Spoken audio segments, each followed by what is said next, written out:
Halsted Telephone Company and R&J Broadcasting Incorporated is proud to present to you this broadcast on yourliveevent.com.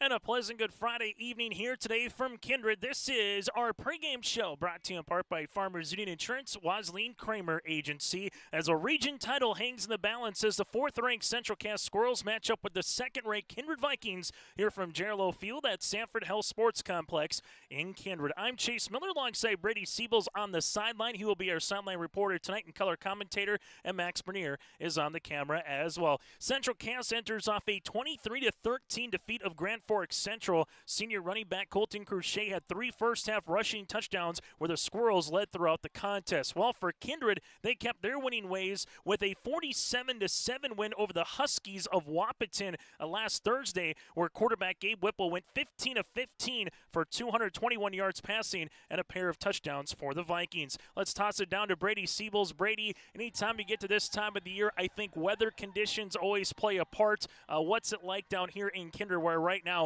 I don't think you can ask for a better fall evening here for Friday Night Lights, Brady? Not at all. It is absolutely perfect, right? It's late October, so you know it's going to be chilly.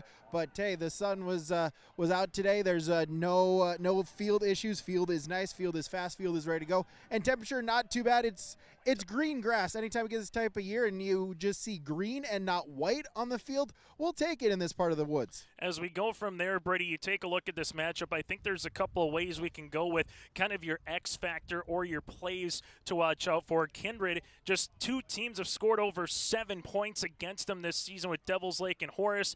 Central Cass, obviously, they've been getting things done defensively, stopping the run. Kindred likes to run. So what's an X factor here tonight from your perspective as you head into this matchup with the Squirrels and the Vikings? Yeah, you mentioned it there. It's best on best. It's how are these how are they going to play? How is the Kindred offense? Are they going to be able to run the football against the really talented Central Cass defense and the defensive front, right? And when you get to this type of the year in these important games, that's what it's going to come down to. Can you run the football? Can you protect your quarterback as well? And whoever wins the line of scrimmage tonight, I think, has the inside line to try to pick up the victory tonight as well. And the last thing that I'll say, Brady, how big is a good start from a Squirrel perspective, from a Kindred perspective? I think talking with coaches all year, they've kind of said you can't get behind Kindred early because it could be 2, 3, maybe even 4 scores at half. Central Cass had a great start against the Knights. They took the first 3 drives for a touchdown, but then they didn't score the rest of the game. So what do you make of a good start for either team here this evening? Yeah, absolutely. I think it is imperative for Central Cass. You cannot fall behind early against these Kindred Vikings. They like to score in bunches. I saw it earlier this season as well. It seems almost like blink and you miss it. It's a 7-point game, and it's a 21, 24, 28-point game. So I think you got to be able to stay within close, make this a game throughout the first half, get to halftime, with a chance, and then anything can happen in the second half. Thank you very much, Brady. We're going to take a quick break. When we continue with more on our Farmers Union Wasleen Kramer Agency pregame show, we'll hear from the coaches. First up, we'll hear from Tommy Butler and Eric Burgat ahead of the opening kickoff tonight here in Kindred. A Region 2A East Region title is on the line, and the #1 seed from the East as well. It's the Squirrels and the Vikings, a rivalry night to close out the regular season here on yourliveevent.com. At Castleton Lumber, they want to be part of every stage of your building project from the ground up. Let them assist with planning your project timeline in a way that's affordable and efficient. Castleton Lumber has everything you need to get the look you love with windows, siding, roofing, and doors. From choosing the right materials to the finishing touches, you can count on the folks at Castleton Lumber. Stop in and talk with the crew today or call 347-4471. That's 347-4471.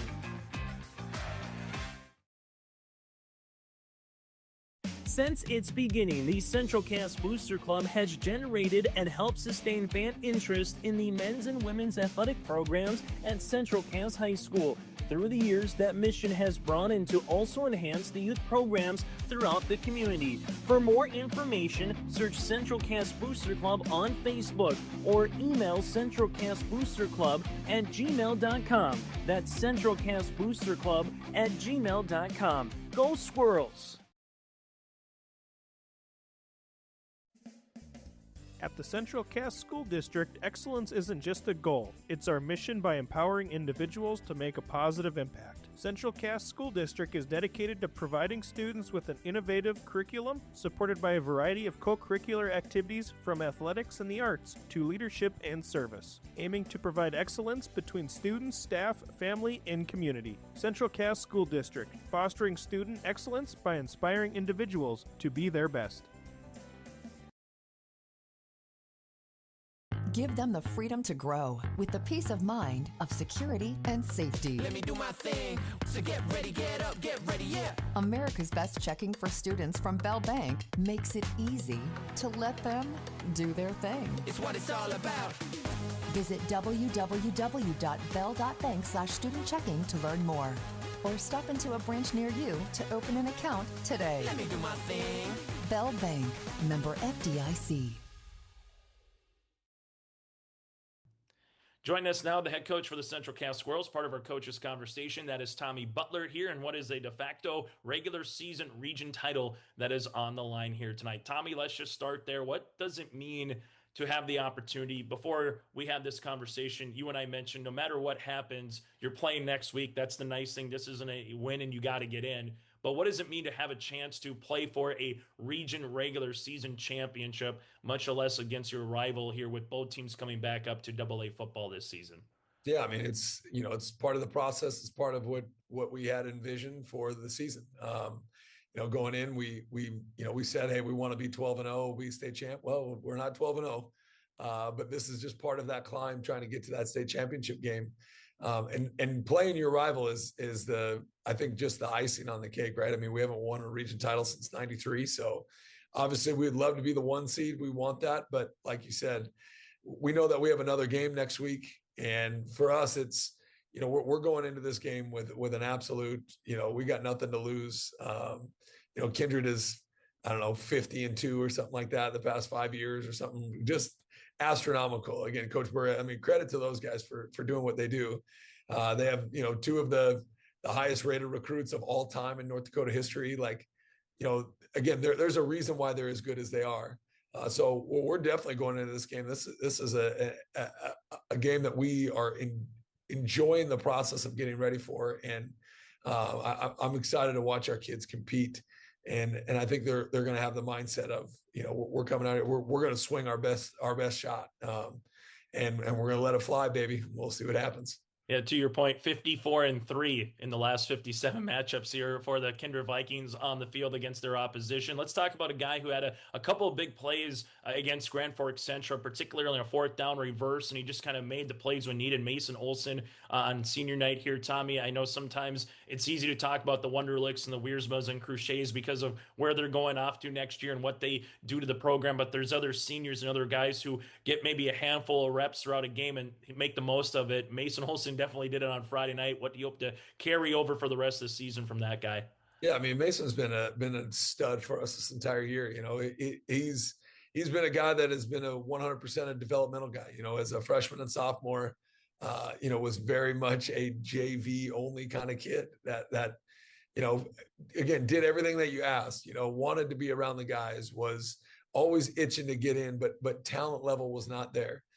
This offseason put in a ton of time, would meet with me, do workouts with just him and I, just trying to get himself ready. And that's all he's done this year is just make plays. I don't know how many fourth down catches he has for us.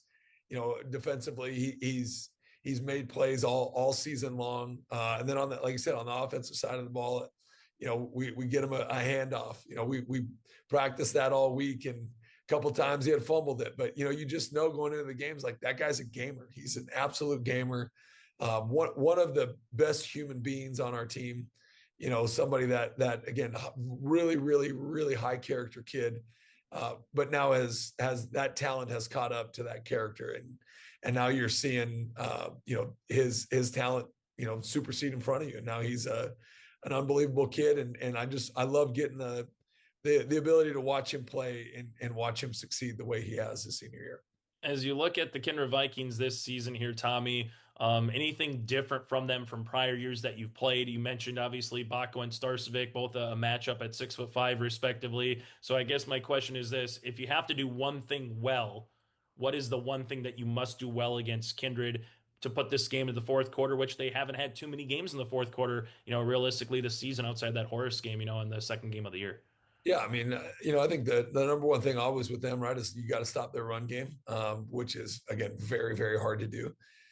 The other thing for us is, we can't let those two beat us. If those two beat us, hey, you win, right? Like that's it, man. Like there is no other answers for those two, so try to take them away as best you can. If one of their other guys beats you, well, you weren't going to win if you took those guys away. So again, obviously they're, like I said, they are predicated on their run game. They allow their quarterback easy throws, and he makes those throws. Again, that is no knock on him. He makes, I think he went 15 for 15 against Wahpeton. So he, great athlete, is able to move the pocket, able to make great throws. But a lot of those throws are very, very easy because you have to pack the box for the run, because their running backs are talented and they run really hard. They're physical. Their O-line is not very huge, but they block really, really hard. Coach Safe, I know, is their O-line coach, does a great job with those guys. They stay on double teams well. They get a ton of movement, and they mix and match what they do. They're going to give you different looks. They'll go 2 tight ends. They'll go no tight ends. They're going to go 2 backs. They move Baco around. They move Starsvik around. Sometimes Starsvik is a tackle. They'll go tackle over. So they do a ton of different stuff. But at the end of the day, it's about, can you execute? Can you get aligned correctly to them? And can you survive the double teams? If you can survive double teams, make the ball spill out wide and make tackles one-on-one, I think you got a chance.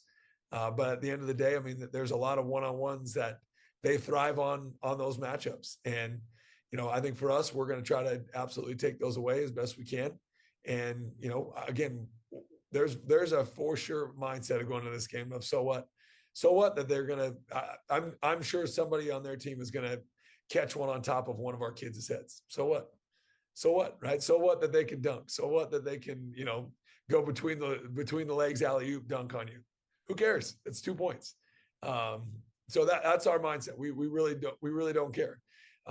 We are going in there with nothing to lose. We are not supposed to win this game. I'm sure people probably got us losing by 50. So what? So we're gonna give them our best shot. Again, we love playing this team. This is the number one team that you want to beat every single year. Again, I hate your background because it's blue. So we love this. We love this matchup, but we got nothing to lose in this game, and our kids, I think, are going to play free. Again, I know that Kindred is going to be very well prepared. I know that they're looking forward to this game as well. Of course, they want to finish their regular season undefeated, and what a better way than to, beat the team in red. But we're going to do everything that we can. By no means are we coming into this game thinking that we're going to lose and that we're going to lay down for them. We are absolutely not doing that. We are 100% believe that we can win. And we're going to throw our best hooks at them, and we're going to see what happens on Friday night. Tommy, I know I asked you this the last couple of years covering this matchup, Kindred Central Cast, but I guess this season, just both teams moving back up to AA, the success that both teams have able to had, they're just going to put the cherry on top to, finish off the year with what the matchups are. You kind of dream of scenarios like this, playing your rival, final game of the regular season, number 1 seeds on the line, home field advantage is on the line, all this kind of stuff. So how do you try to just make this 4 quarters of football, even though when it is Kindred Central Cast, if both teams are 0-10, it would be the biggest game of the season, or 10-0, much less. How do you just try to keep it between the lines, so to speak, for this Friday night? Yeah, again, I think it goes back to our mindset, right? So what? So what that it's for a region title? So what that it's, they got all these recruits? So what that it's, for a 1 seed? Like that doesn't matter to us. Like we are trying to go out and get better and better every single week. We're, again, yes, we would love to win it. I really think that we have a chance to probably play them again at some point in the year. So sure, you win a region title and then you play them again in the semis or the championship game and you lose there. Do you really care? No. So what? So what or vice versa, right? We lost this game. Now we play them again. You beat them. This game doesn't matter. So for us, again, we are trying to focus on getting better. Again, obviously, yes, we are 100% trying to win this game. But to us, it doesn't matter in the totality of grand schemes, So we want to go out there and play our best brand of football. We want our kids to have fun. That's our number one mindset, right? We go in there, we're going to go have fun, and we're going to compete. I think there's a lot of teams when they play them are nervous or are scared to play them. Our kids are not. Again, does that mean that we're getting, just because you're not scared to play it doesn't mean that you're gonna win because you're not afraid? No, right? I mean, we talk about that all the time. Like, you don't have to be scared to get your butt whooped. But at least we're gonna go in, I think, again, with the mindset of that we are going to win, and we're gonna do everything that we can to win. If we don't, so what? If we do win, so what? You got to play again next week. So that's, I think, what's going to give us a little bit of freedom and allow us to play with, again, no fear. And regardless of the outcome, you got to strap it up again next week and get ready to play again. Hey, Tommy, as always, appreciate the time. Best of luck here this evening, and we'll look forward to talking with you at the half as well. Hey, appreciate it, man. Go Squirrels. Tommy Butler, head coach for Central Cass, will continue with more after this here on our pregame show. Growers, prepare your fields and yields against the wet conditions for 2025 and beyond with a drain tile project from Chad's Excavating out of Mayville. Drain tiling will improve and increase your yields and land values for years to come. Chad's Excavating provides free, detailed estimates, and with over 40 years of combined success, they provide professional installation and service. Call Chad today to prepare for your future and any questions that you might have. That's Chad's Excavating out of Mayville, helping farmers grow. In Hope, North Dakota, we aren't just a town, we're a community, one that you can be proud of, where you and your family can grow. With available jobs, affordable housing, a golf course and pool, the Sportsman Club, and great educational opportunities. There hasn't been a better time to join the Hope community, ideally located between Fargo, Grand Forks, and Jamestown. For more information, go to www.hopend.com. Live, work, and play in Hope, North Dakota.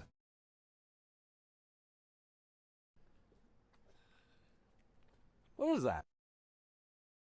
Is that top insurance? No, I'm pretty sure it's Toop insurance. Maybe Toupee. Could be Toupee. Yeah, I don't know. Or Taupe insurance, maybe? I don't think so. Say it right. That's T-O-O-P. That's Taupe. Oh, it's Taupe. That's Taupe Insurance in Castleton. Get in touch with Ryan today for a quote or review of your policies.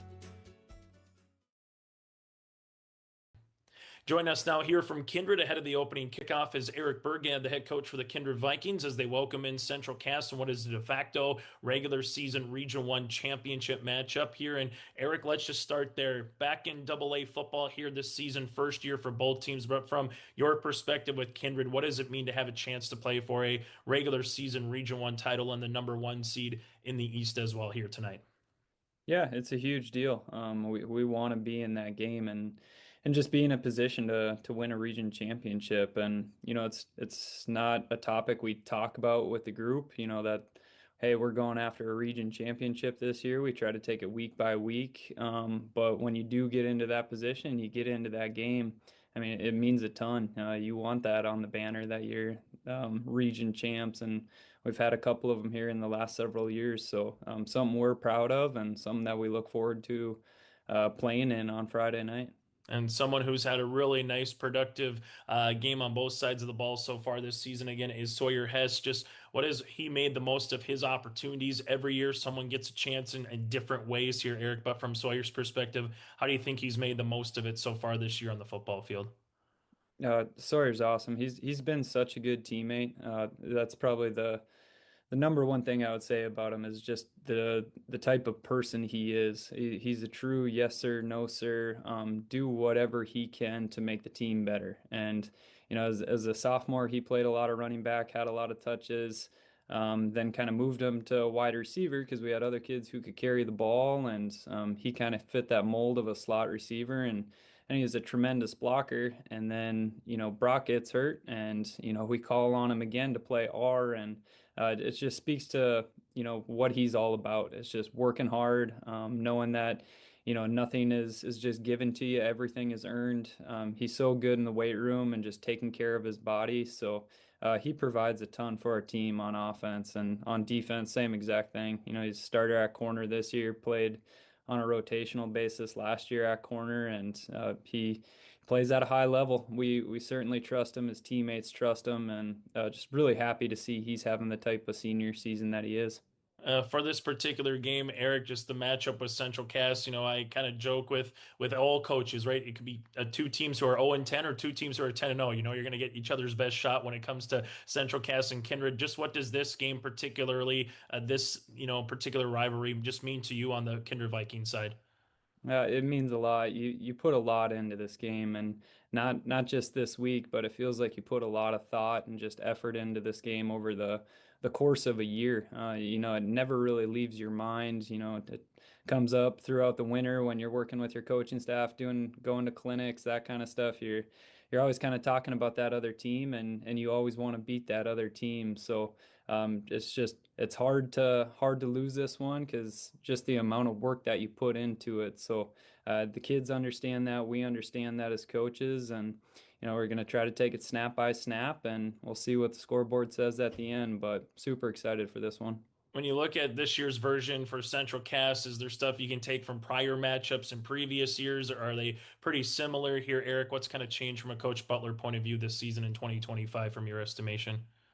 Yeah, I think you always take things from previous years, just in, I guess, their style of play calling. Like what do they like to do out of certain formations? What do they like to do on certain down and distances? So you kind of get a feel for the style of the play caller. And I go back and I review films from previous years. You try to remember any of the trick plays they ran against you and how they could complement them, and just kind of running the same play but maybe out of a different formation or whatever it is. So yeah, again, it's a year-round thing getting ready for this game. And what I see this year out of their team is they're really efficient on offense, I think, and that's because of their play at the quarterback position. They're not turning the ball over a ton. He does a good job taking completions on where they are, and then when he's ready to hit a home run ball, he's really accurate with it too. So I think they're doing a nice job throwing the ball, and doing a nice job rushing the ball too. They got an R who's playing really well, really explosive, has a nice spin move, hard to tackle, and their offensive line is doing a good job for them. So they got a nice balanced attack that we're going to have to be ready for. Eric, I'll ask Tommy this question as well, just kind of put our bow on our conversation here. As much of as it's Central Cass and Kindred, as much as there's a number one seed in the playoffs on the line, home field positioning, all that stuff, and the cherry on top, how do you as best try to keep it just to between the lines of 4 quarters of football, once you get to kickoff, because there is enough outside noise into this game coming into it, no matter what's at stake, but much less with everything else that could possibly be in terms of playoff seed lines and a region championship. So how do you try to just contain this to 4 quarters of football once you get to kickoff? Yeah, it is kind of hard because there's a lot of talk around the game, and I think you try to build that throughout the season. If you approach all the other weeks kind of that same way, that the most important thing today is today's practice, then it just kind of becomes routine for those kids. And I'm not talking any differently this week than I do other weeks. So they know, they can feel, and I can feel it's different when you play this one. But the preparation and just being able to live in the moment, focus on the play, not on the scoreboard, focus on the play, not how big the crowd is. We do talk about that, and just talk about living within those 6 seconds of a play. So it's a constant reminder. We got catchphrases that we tell each other just to keep the focus, and that'll be the goal going into the game, is focus on the right things. Hey, Eric, as always, thanks so much for your time. We'll talk to you at halftime, and best of luck here tonight against Central Cass. Yeah, thanks, Chase. That again, Coach Eric Burgett for the Kindred Vikings. Will continue with more here in Kindred Around the Corner. Keep your car moving along with the team at Elite Automotive Center in Fargo. What sets Elite Automotive Center apart from the herd is their truly extensive list of services. From brake and tire service to tune-ups and battery replacement, there's no job too big or small for their ASE certified technicians. Schedule your next oil change by going to EliteAutomotiveCenter.com or scan the QR code on your screen now. Never settle for standard service. Stop by Elite Automotive Center today in Fargo. Final segment on our pregame show brought to you in part by Farmers Union Insurance, Wazleen Kramer Agency. Before we get to the starting lineups and the opening kick, Chase Miller with Brady Siebels and Max Bernier running camera here tonight. Brady on the sidelines, seeing these two teams warm up. Anything or anyone stick out to you here as we get ready for the opening kickoff? Now, we talked a little bit about the line offensively versus defensively, the battle in the trenches, and there's some big guys here. That one will be fun to look at, and the stands have packed in here. You watch the players; they know it's a big game. You can see them. You can see the focus. They're ready to play, and they're ready for kickoff and 4 quarters between their arch rivals here tonight. That does it for our pregame show. Scott and Tyler, your local small town agents in Castleton for surrounding communities, whether it's crop and farm, home and auto. Make sure you get in touch with Scott and Tyler at Farmers Union, Wazleen Kramer Agency in Castleton for the great rates and local service that you expect. Kindred won the toss and elected to defer. We're back with the starting lineups after this here from Jerlo Field in Kindred. At Enbridge, we're focused on relationships. 23 Canadian First Nation and Métis communities now own an equity stake in Enbridge Athabasca Pipelines. In Minnesota, Enbridge has spent $450 million and counting, with Native-owned companies and in wages to tribal members working on Line 3. Every day brings new collaborations, partnerships, and possibilities. Learn more at Enbridge.com. Catch all the action of the fall postseason for Minnesota and North Dakota high school football and volleyball on yourliveevent.com. Going down the field, it's picked off here from Kindred. Tannen Johnson to the 30, to the 25. Johnson, could he go? Yes, sir! A 45-yard pick six for Takes it up, played high in the air by Horkin. Here's risky left side off of a touch. Kept alive Thornton. Now played high. Angle, Severson, smash! Count, good! Check out the postseason schedule on yourliveevent.com. Make your stop before or after the game at the Knickerbocker in Hickson, North Dakota. Stop out throughout the week for mouth-watering lunch specials weekdays and mark Friday nights down on the calendar for prime rib, ribeye steak, or some walleye at the Knickerbocker. For more information or to find out about daily specials, give the Knickerbocker a like on Facebook by searching the Knickerbocker. Great food and good people. You can find it all at the Knickerbocker in Hickson, North Dakota. As we get ready for the starting lineups here for the visiting Central Cass Squirrels out in their white uniforms here tonight with the red numerals, the black pants with the white and red trim down the side here this evening. Central Cass will go like this. At a left tackle, it's Evan Wiersma, the 6'3" senior. A sophomore left guard is Ben Nelson. Jennings Cooney, a 5'9" senior at 240 as the center. Right guard of Aiden Peterson here, the sophomore at 5'8". And then from there, Aiden Wunderlich, a senior at 6'6", 280 here this evening. The Squirrels not having in the lineup is Trevin Quam here on the offense and defensive lines this evening for Central Cass. Wide receivers of Kellen Cruchet.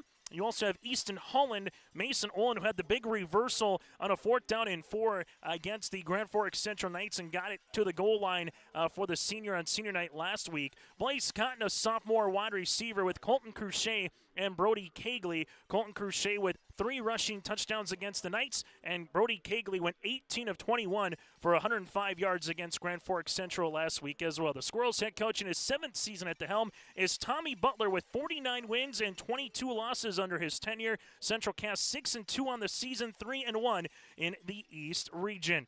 As we turn our attention now from the Squirrels to the Kindred Vikings, as Kindred will be in their home blue uniforms here this evening with the gray pants, the white numerals and lettering, with the white numerals, with the white and blue piping down the side. The Kindred Vikings defense will roll like this. Up front, Lincoln Swenson at a defensive end spot with Brody Mauk as well, and Luke Starcevic. Starcevic with 5.5 sacks on the season. Swenson has 24.5 tackles. Linebackers of Miles Steelgis, Jeremy Knight, Tannen Johnson, and Fisher Johnson. Tannen Johnson leads the way in tackles at 43 so far here on this season. In the secondary, Jackson Schliemann and Sawyer Hess at the defensive back spot or corners. Strong safety is Brooks Bacco, and Gabe Whipple is the free safety. Bacco with a team-leading 7 interceptions here on the year. The Kindred Vikings head coach Eric Bergen in his 3rd year at the helm with an overall record of 32 wins and 1 loss here under Eric Bergad.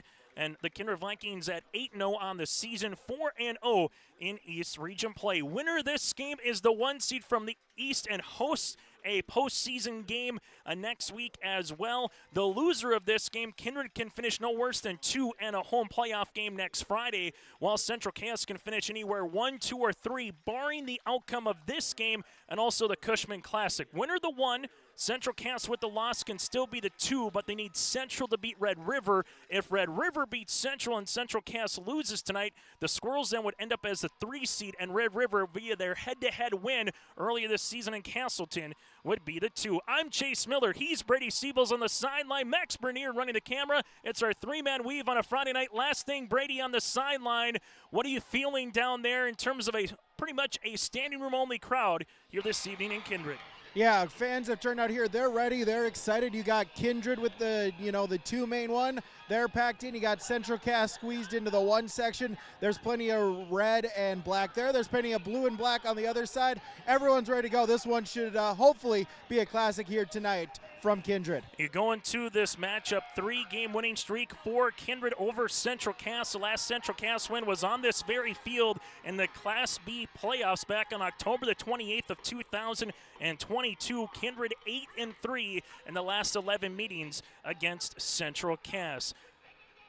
We'll also keep you apprised of Fargo South Wahpeton tonight. The Bruins need to win. Red River has to lose against the Knights for Fargo South to dip in as the 4 seed from the East, and what's going on out west as well. The kick is on the way here at 7:01, and it's rivalry night here on your liveevent.com. This one gets squibbed to the 19-yard line, picked up there on the outside here from Central Cass as they make their way to about the 30 on that one, as this will be on the way by Mueller on the far side, and that'll be where Central Cass will start with it. Not bad field position here at about the 30-yard line. Our officials tonight of Chris Larson is the referee. Umpire is Ryan Weber. Cam Anderson, the head linesman. Lines judge of Jake Schlecht, and then Nick Nelson is the back judge. And they'll mark it at the 33-yard line.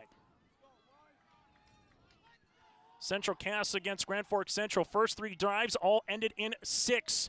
They look to have that kind of a way tonight, but we are talking about the run game for Kindred. The run game for Central Cass by Crochet gets wrecked right at the line, and that's going to be also a key here, Brady, to try to keep a Luke Starcevic out of the backfield here this evening. Yeah, absolutely. You're going to have to try to maybe chip it, maybe go 2-on-1 on that play. A good job by Fisher Johnson, that linebacker position, reading it, able to meet him in the hole, limit the gain to no gain, 2nd down. Central Cass, they're going to come out little tempo offense throughout the course of a game as well. They will be in shotgun throughout the majority. Crochet lines up in the slot. It's 5 wide here for Central Cass. Trying to spread them out. 2nd down and 10. Kegley has some time. Steps up. Gets by Crochet, but fumbles the football here and gets back on it at about the 31. Brady, you had a really good look at it. He had a little bit of a lane, but as he went to tuck and run, lost it. Unfortunate, he grabbed the football for a loss. Yeah, pocket breakdown. A smart move there by Kegley. Saw no one, saw the pressure.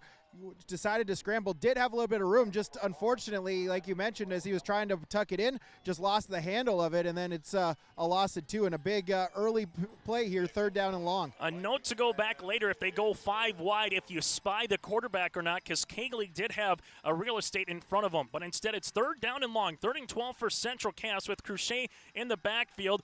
Kindred will rush 4. They flip it down the field. 1st down. Oh, what a pass. That one goes to the senior Mason Olson. Kegley steps up, finds some time, and it's a connection of 17. Yeah, credit to Kegley there, able to, stay under pressure, and then found Olson. Olson, simple slant route, finding a little pocket in the defense, get enough for the 1st down to move the chains. 12th reception of the season here for Olson. 1st and 10, Central Cass. As on the Bank North scoreboard, it's the opening drive of the game. Trips to the near sideline here as Kindred with 4 down linemen. Handoff Crochet. Crochet bouncing his way to left-handed side, spins, and then gets tackled for about a gain of 1, maybe 2. Jeremy Knight looked to be in on the tackle. Yeah, Tandon Johnson joining them as well. Spin cycle, get a couple out of it. Gain of 2 to try to keep yourself, in front of the chains here as the clock rolls. Just 2 minutes gone in the 1st quarter. Central Cass again and Kindred here on high school football. Both of these teams moving up to AA here this season. They played in AA before in the last decade or so,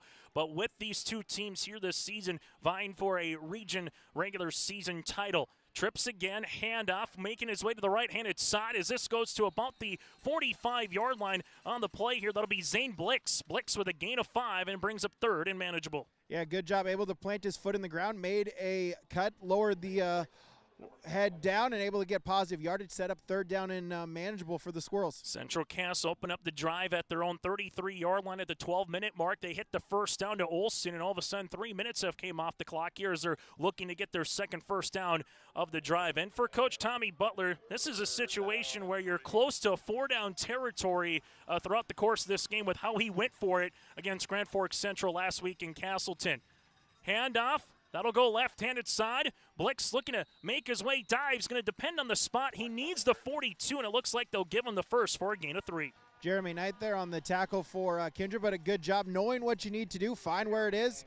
You needed 3, able to get just enough on the offensive line for the blocks and able to move the chains for the Squirrels. Yeah, big job there for the sophomore running back, getting a couple of yards, and also credit to Ben Nelson, Jennings Cooney, and Evan Wiersma on that left side, opening up a little bit of a hole here. It's first down and 10. Squirrels driving, second first down. Handoff goes to Cruchet. Cruchet bounces to the numbers. Cruchet makes a cut, and he's going to get hogtied at the 38-yard line. It's a gain of 4. Yeah, Jeremy Knight on the tackle again. Knight just running, trying to get a sweep, trying to get him in some space, get a gain of 4 out of the play.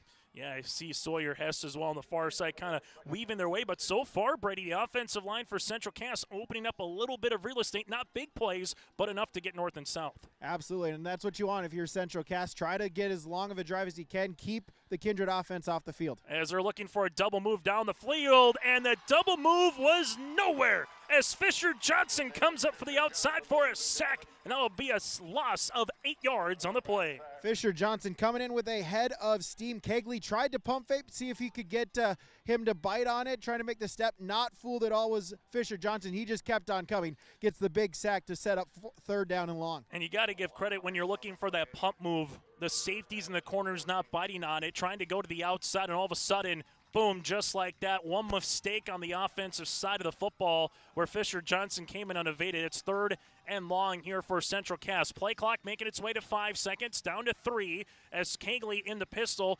Looking to get the ball up before, and it's going to be a delay of game, so add another 5 yards as we go to Chris Larson on the field. Delay game, offense, 5-yard penalty, still third down. And I'll thank Chris Larson. This feels like it's Sunday Night Football. How do you do here on a Friday night there, Brady? I know, we love it here. We're looking big time here. Killer there if you're Central Cass. Just looked like they weren't aware of the play clock, and now third down and long becomes third down and even longer. You feel like if you're the Squirrels, can you get 10, maybe 15 yards here to go for it on a fourth down? Otherwise, more than likely going to play the field position game here if you're Castleton. Kegley rolls the pocket near sideline, looking, firing this one, incomplete. As he was looking for Easton Holland there as well was Blaze Cotton. Cotton tipped it at about the 45, and then just unfortunate for Holland. If he makes the catch, it was about a 10-yard curl. Would have had it well shy of the first down, but maybe would have made it a 4-down territory. Brady instead brings up its 4th down. Yeah, you called it there. It looked like they were trying to get half to then maybe potentially set up to go for a 4th down. Unfortunately, he falls to the ground, and now you're going to have to bring the punt team out. 5 minutes does come off the clock as the Squirrels will come on and look to punt this football away. End over end kick by Colton Cruchet. This will be on the Squirrels sideline and bouncing maybe around the 30. We'll see where it is officially. And the Kindred Vikings will have quality field position here to open up their first drive of the game, as this one will be spotted at the 31-yard line. So a punt of 18 yards.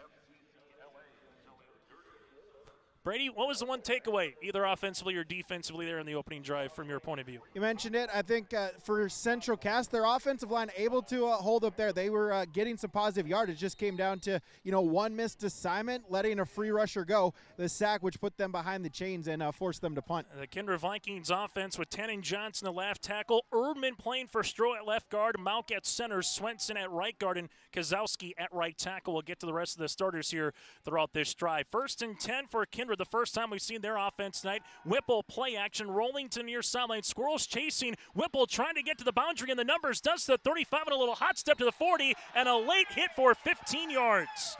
This one will come out there for Hunter Rohr. He was trying to lead up a little bit, but pushed into the back there of Whipple. So that'll be a first down and some, and we'll see where they spot him for this one. So it'll be 15 yards, and just like that on one play, the Kindred Vikings will be into Squirrels territory. As back to Chris Larson. After the play, personal foul, late hit out of bounds, 52 on the defense, 15 added on, it'll be first down. Yeah, great job there by Whipple. Pocket break down early. No one was open. He went for it, and killer there. If you're Rory, you gotta credit him. He's trying to make a play, wants to deliver the hit, just too close to the boundary, and killer there. That's another 15 yards, and already Kindred in plus territory. The one thing for Whipple, he can be an X factor on the ground with his running ability here for the Vikings. You have Sawyer Hess, Miles Steele. Just this one will be a handoff to Sawyer Hess. Sawyer bouncing to the outside, gets to about the 41-yard line for a gain of 2. Sawyer Hess coming off a 135-yard rushing and 3-touchdown performance last week against Wahpeton. Graham Hess, Brooks Bacco at wide receivers, and Luke Starcevic as well at tight end. Defensively here for the Squirrels, Hunter Rohr with Evan Wiersma, Hunter Domeyer, and Ben Nelson, starters up front. Colton Cruchet, Aiden Thummel, and Grady Mueller at the linebacker spot, with Keaton Link, Parker Wixo, defensive backs, and Easton Holland and Mason Olson also in the secondary here for Central Cass. Kindred on the opening drive of the game here at the 41 of Central Cass. They will look to the outside, come on a slant. This one is incomplete. They were looking for Bacco. There on the coverage, there was Parker Wixo, but I tell you what, Brady, Wixo was all over it.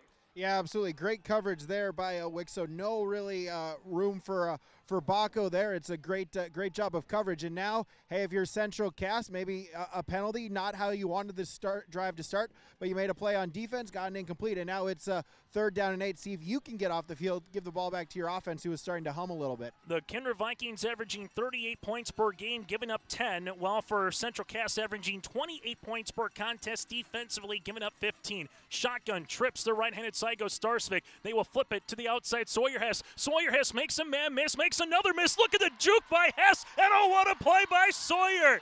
Sawyer did that all on his own for 11 yards, 1st down Vikings. Yeah, that was all Sawyer Hess right there. Just give him out in space. It was a backwards lateral. Just see if he can make some man miss. And yeah, he made 2-3 Squirrel players miss and able to get the 1st down to move the chains for the Vikings. You mentioned it. Going to be a rush on the play. 2 carries for 13 yards. And if you're Central Cass, that is going to be one where you're going to circle if they score on the drive. If you're Kindred, back at home saying you had them dead to rights. But really nice play there by Hess to get the 1st down. Fresh chains here on the 1st and 10.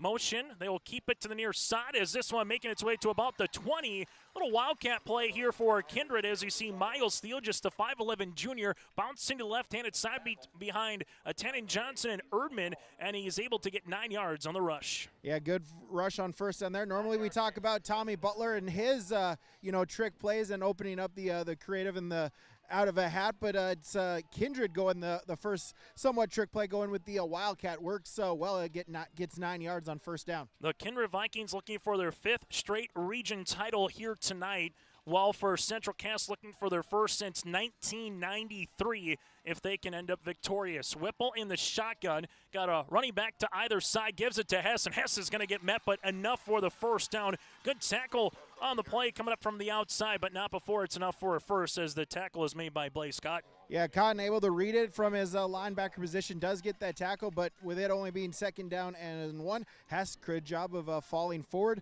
enough to move the chains for a 1st down. Nearly 2.5 minutes coming off the clock here on a drive that started at their own 31-yard line here for the Vikings.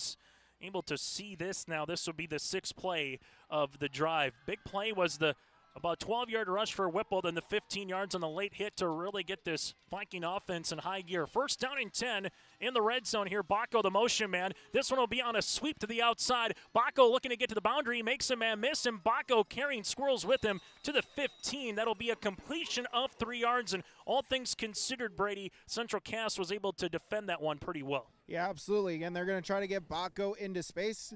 Good job of able to gang tackle. He made the 1st man miss, but 2 more Squirrels were right there, able to get a hat on him and limit it to just a 3-yard gain to bring up 2nd down. Bacco with his 33rd reception of the season. Last weekend was in Minnesota on a Friday night, then Wisconsin on Saturday. Life of a Division I football recruit. Gotta just be strenuous, just going to those big-time places, enjoying some college football. Miles Steele just will keep it to the near side, picks up a crack block by Bacco, but a good tackle in open face here by Easton Holland.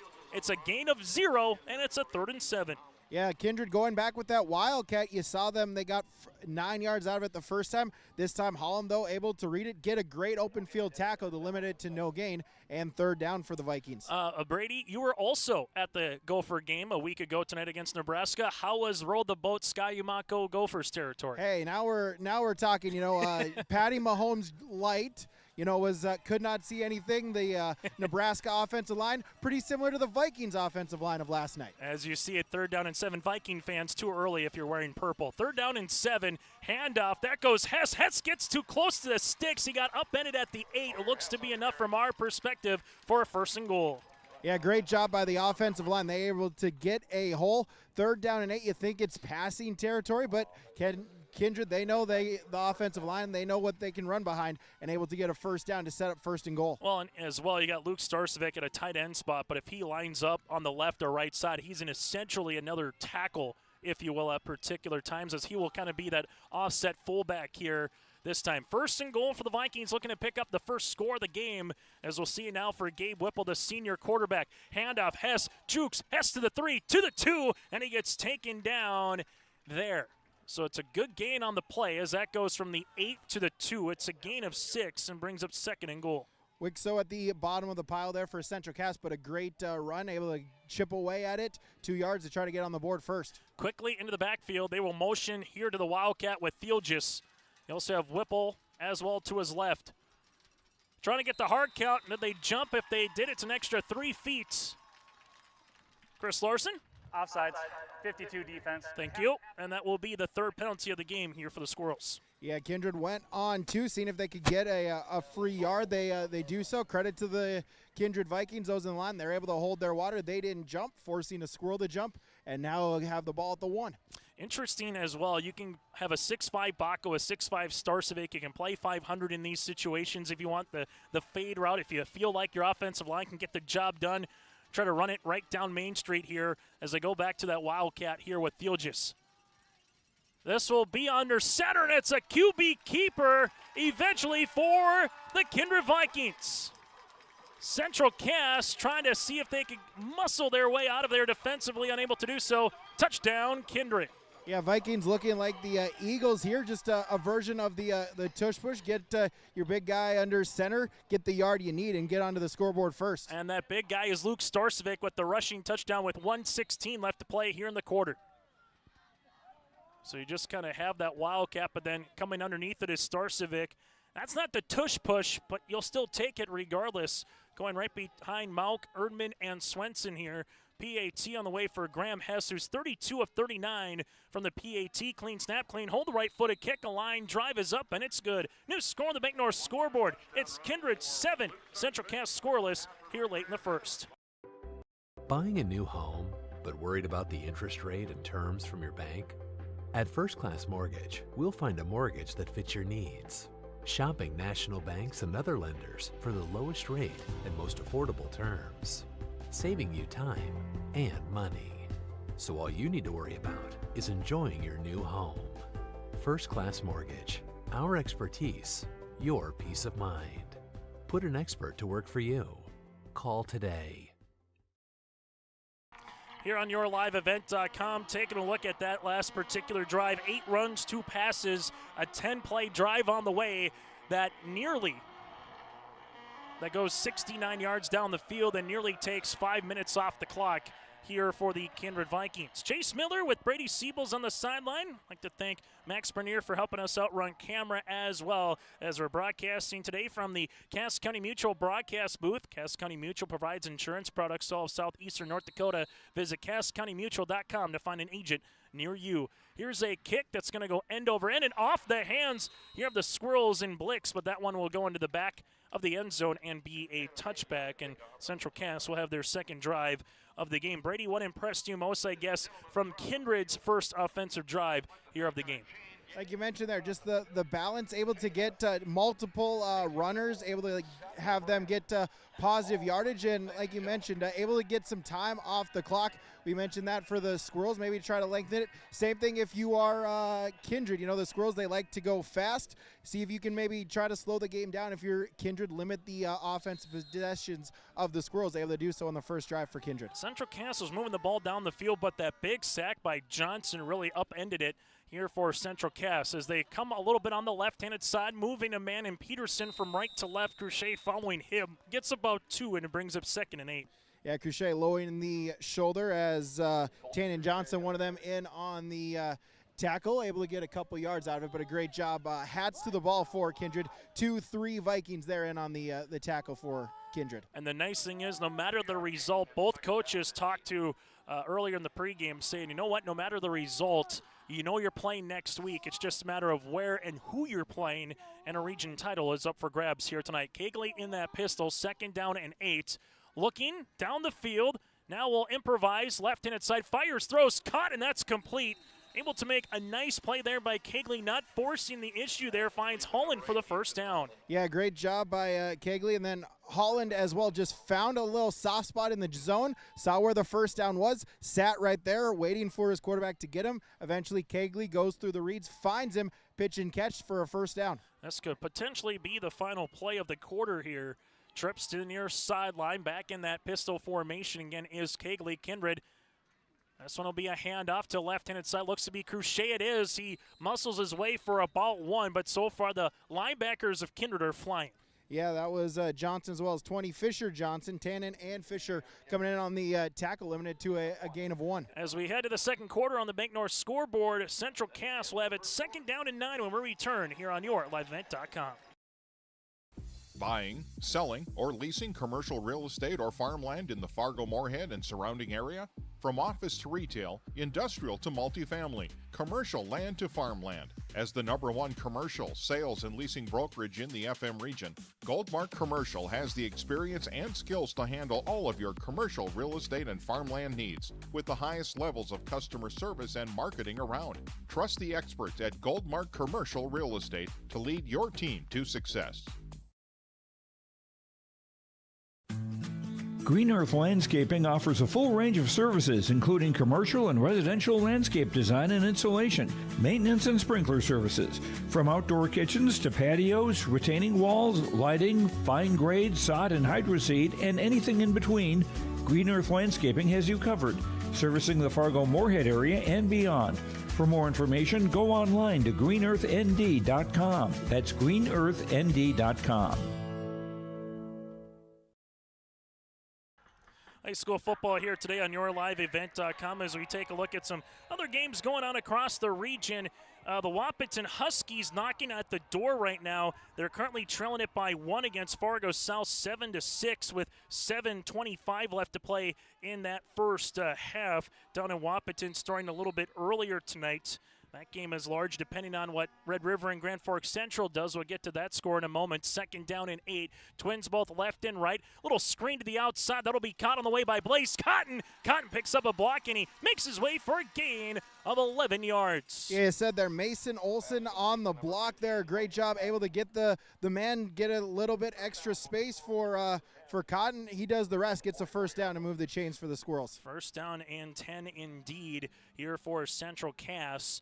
We'll keep you apprised of what's going on at the Cushman Classic. Grand Forks Central 7, Red River 6. 6 minutes into that game up at the Cushman Classic. First down and 10, handoff Cruchet. Cruchet trying to find a way, but I tell you what here, Brady, Starcevic, Malkin, Swenson, they might not have made the tackles tonight. They're letting the linebackers kind of fly around, but they've really gotten after this offensive line for the Squirrels in this first half. Yeah, absolutely. They're, like you mentioned, great job as they're really getting out of the blocks. They're getting the push, allowing their linebackers to read, see where the ball is, and attack from there. It doesn't come up on the stat sheet, but a great job by the line as well, able to win at the point of contact against the Squirrel offensive line. As Kindred will come on in this bunch. Twins look one more time here for Central Cass, that is. Kegley has some time, fires down the field, looking for a back shoulder, incomplete at the 40-yard line. Mason Olson, the intended wide receiver, defensively there, the linebacker Fisher Johnson on the coverage. Yeah, Fisher Johnson, great job just giving him no space, going in between, a little bit of hand fighting. The refs looks like they're going to maybe let that go tonight. Good call.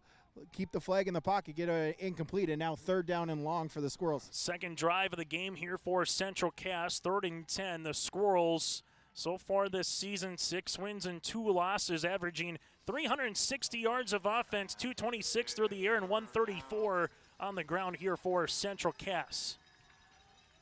Crochet into the backfield with Kegley. Play clock down to 2, down to 1. They get it off before it's a delay of game. Kegley looks, Kegley steps, and Kegley is sacked in the backfield. 2nd sack of the game here for the Kindred Vikings. As coming up is Lincoln Swenson, part of the sack party. Yeah, Tanner Mungie as well for there. Just a great job. Credit to the secondary as Kegley, he was looking. No open receivers. A great job by the Viking secondary, keeping on their man, and eventually the pocket collapsed and able to get the sack. So first chance here for Crochet on a punt went 19 yards. We'll see what the second punt is here. This will be with the wind.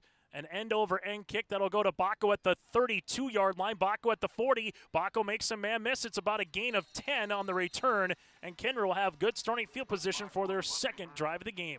Yeah, Baco able to get a couple of moves, go forward on the return, set your offense up with a great field position, see if you can add on to the lead. If you're the Squirrels, important drive here. We talked about how Kindred, right, they like to score in bunches. If you're the Squirrels, you got to find a way to get a stop. You can't afford to go down 2 scores here in the second quarter. So one thing that Kindred has done well is they get up in bunches, as you mentioned, Brady, but then it's 2 or 3 scores that you're trailing if you're the opposition.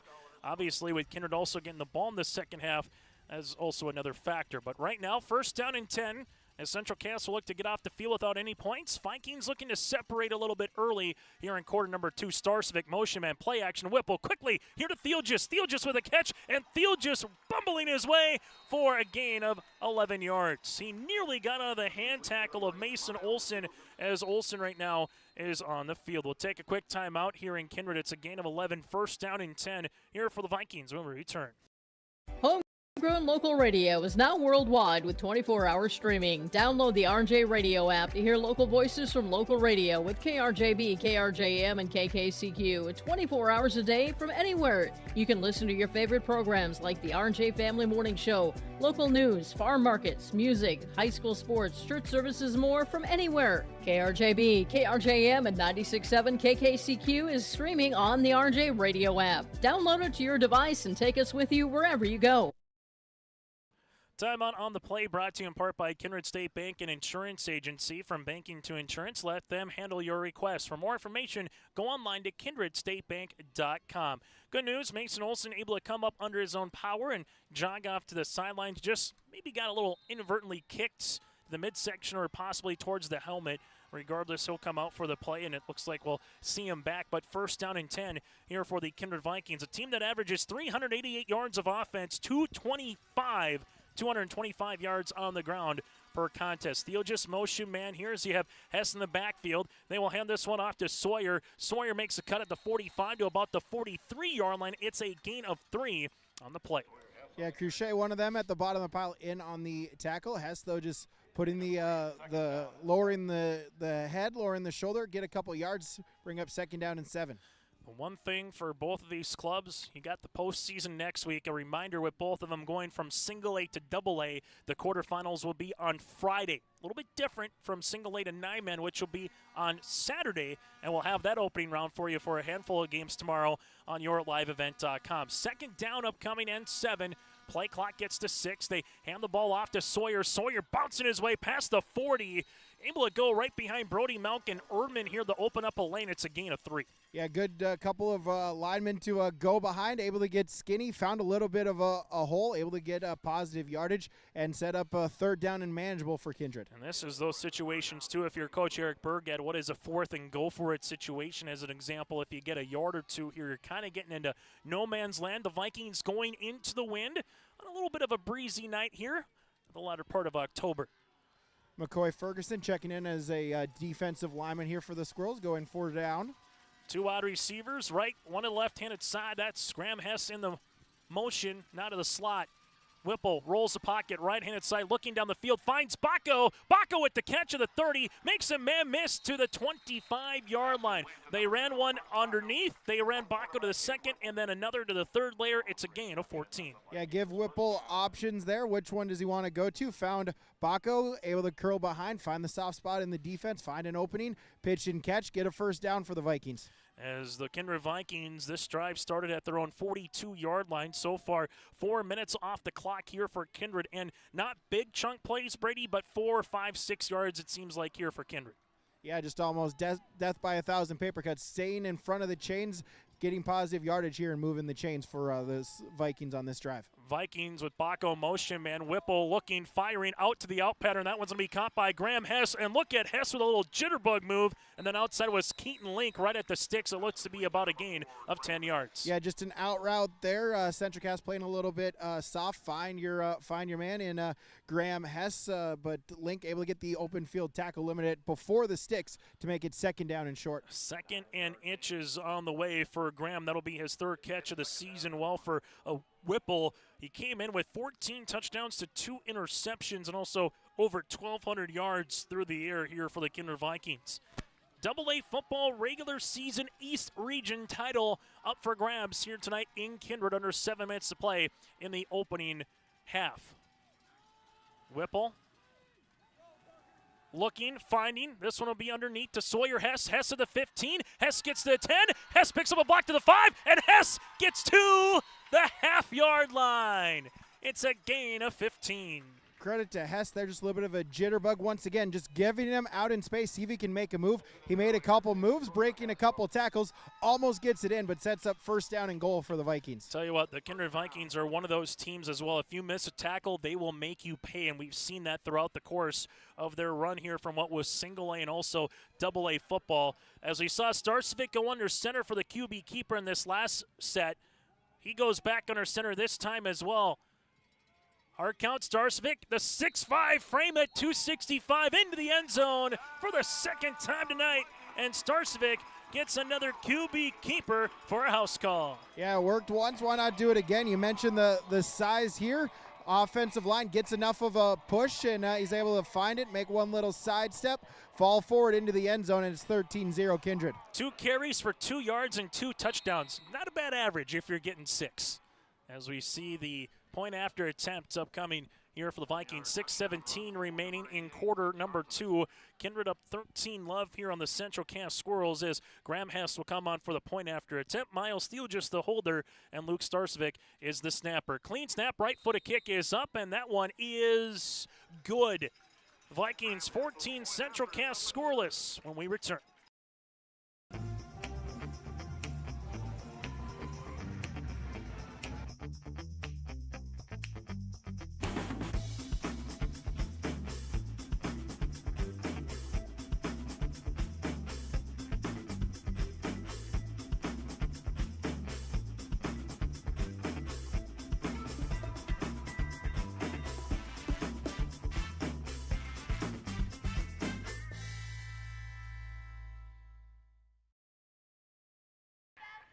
High school football here tonight on YourLiveEvent.com. Chase Miller alongside Brady Siebels, thinking of Miles Theogis, and also Max Bernier. That's your incognito name when you're getting married in April. There, okay, Brady. Sounds good. How about that?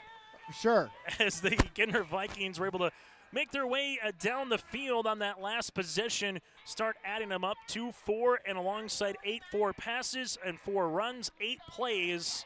That goes 68 yards, make that 58 yards down the field in nearly 4 minutes, 3 minutes and 51 seconds. So far for the Vikings, 2 drives and 2 scores for the Central Cast Squirrels. Third drive of the game will be upcoming as this one goes to Blix at the 10-yard line. Blix gets to the 25. Blix has a little bit of real estate in front of him, 35. Blix down to the 38-yard line. For the Vikings, good tackle on the outside by Clayton Altoff. Otherwise, Blix could still be running. Yeah, absolutely. Blix, credit to him, able to find a little bit of space, get a good return, get some momentum here for the Squirrels. I'm down on the Squirrels sideline. They're down 14-0, but they're not hanging their heads yet. They know they made a couple of mistakes. They still know plenty of game to play, and it starts right here on this offensive possession. Got to get something if you're the Squirrels here. As update from Cushman, It's 13-6, Grand Forks Central late in the first quarter over Grand Forks Red River. If that result holds and this result holds, Central Cass would still be the 2 seed. Kegley steps up, pocket collapses, flips, fires, throws, finds a man. That's going to be Easton Holland. You know what? Some of the backyard plays in the pocket has collapsed, Brady. Kegley's done a good job of just getting up into the pocket, looking down the field, and he could have ran there, but easily pitched it to Holland as they're in Kindred territory. Yeah, absolutely. Kegley, scramble drill once again. He's not shy of that. He, for the games I've done with them, he's known that, hey, pocket, even when the pocket collapses, he's going to keep those eyes out on the field as long as he can, see if someone comes open, pays there as he finds Holland for a first down. Holland with the second catch of the game for 23 yards. Kegley is 4 of 6 for 51 yards passing. First down and 10 Squirrels at the Viking 49. Kegley rolling the pocket one more time, heaving one down the field. This is going to be incomplete on the play. As you saw it there defensively, Sawyer Hess on the coverage of Holland. They took a shot. It'll be second down and 10. Yeah, why not take a shot there? Credit to Hess, was with him in stride, first stride, able to help force the incompletion, and brings up second down. For Central Cass here, you can take a look at last season. 10-2, losing to Kindred in the A semifinals, 29-15. Well, for the Vikings, they were perfect until that championship game against Velvet Drake. Got a move, snapping a 24-game win streak, losing to the Aggies last season in the championship. But both teams back in action, and both teams having success here this season in Double-A. Handoff goes to Cruchet. Cruchet makes a cut. Cruchet looking to make another one, and Cruchet with a really patient run on the way for a gain of nearly 9. Yeah, like you mentioned there, the patience from Cruchet. That one was supposed to go to the right. Nothing doing there. He puts the foot in the ground, reverses, goes to the left, finds some room, and turns what could have been third down and long into a third down and 1 opportunity for the Squirrels to keep the chains moving. Both teams with all 3 timeouts remaining here in the opening half, with our halftime show brought to you in part by First Class Mortgage on the horizon. Twins both left and right. The Vikings with 3 down linemen looking to maybe bring some pressure. They will bring 4 on the outside. Cruchet gets tackled at the 40. They brought a little delay blitz by Miles Steele. Just it got home, and Cruchet looks to be a half yard shy here the first, and I think he might have popped on the ball and maybe got the wind knocked out of him. Yeah, Thiel just there, you mentioned here, coming in for Kindred, knowing, able to get the tackle right in the open field and force it behind the sticks to set up 4th down and short here for the Squirrels. Zane Blix will check in. Cruchet will check out. Play clock to 15 here, as the Vikings will quickly make a substitution as well. Tommy Butler going down the sideline here might be asking for a timeout if that play clock gets a little bit closer, and instead Eric Burgad with just the defensive alignment will take a break. We'll take a break with them. Timeout on the floor on the Bank North scoreboard. Kindred up by 14, but 4th in inches for the Squirrels when we return. The Kindred Public School District looks to collaboratively cultivate an environment that challenges learners to reach their full potential in a student-centered, community-supported environment while building authentic relationships that promotes active engagement in learning, literacy, and life. Kindred Public Schools' mission is to educate, prepare, and maximize student potential. Kindred Public School District, student-centered, community-supported. For more info about upcoming school events and news, go online to kindred.k12.us. High school football here tonight on YourLiveEvent.com. That timeout brought to you in part by Kindred State Bank and Insurance Agency. 4th and inches here, Brady. What are you going to do if you're Tommy Butler and the Squirrels? Where are you going here on a 4th and short? Yeah, absolutely. 4th down and short. This usually is, you think give it to one of your backs, give it to maybe Cruchet or Blix. But, hey, this is Tommy Butler. I wouldn't be surprised with a 5-wide air gun it out type of a play here for the Squirrels. And if you're Kindred, just kind of see, right, you took it because you didn't like the defensive alignment. Got to be sound assignment-heavy football here to try to force the turnover on downs. And Central Cass rarely, if ever, goes under center, as they will be in the pistol. Kegley and Cruchet in the backfield. Kegley, play action, going to the outside. They made the catch. That'll go to Mason Olson. Olson looking to work to the 35, and a flag coming after that as well. It's a gain of about 4 with the flag on the outside.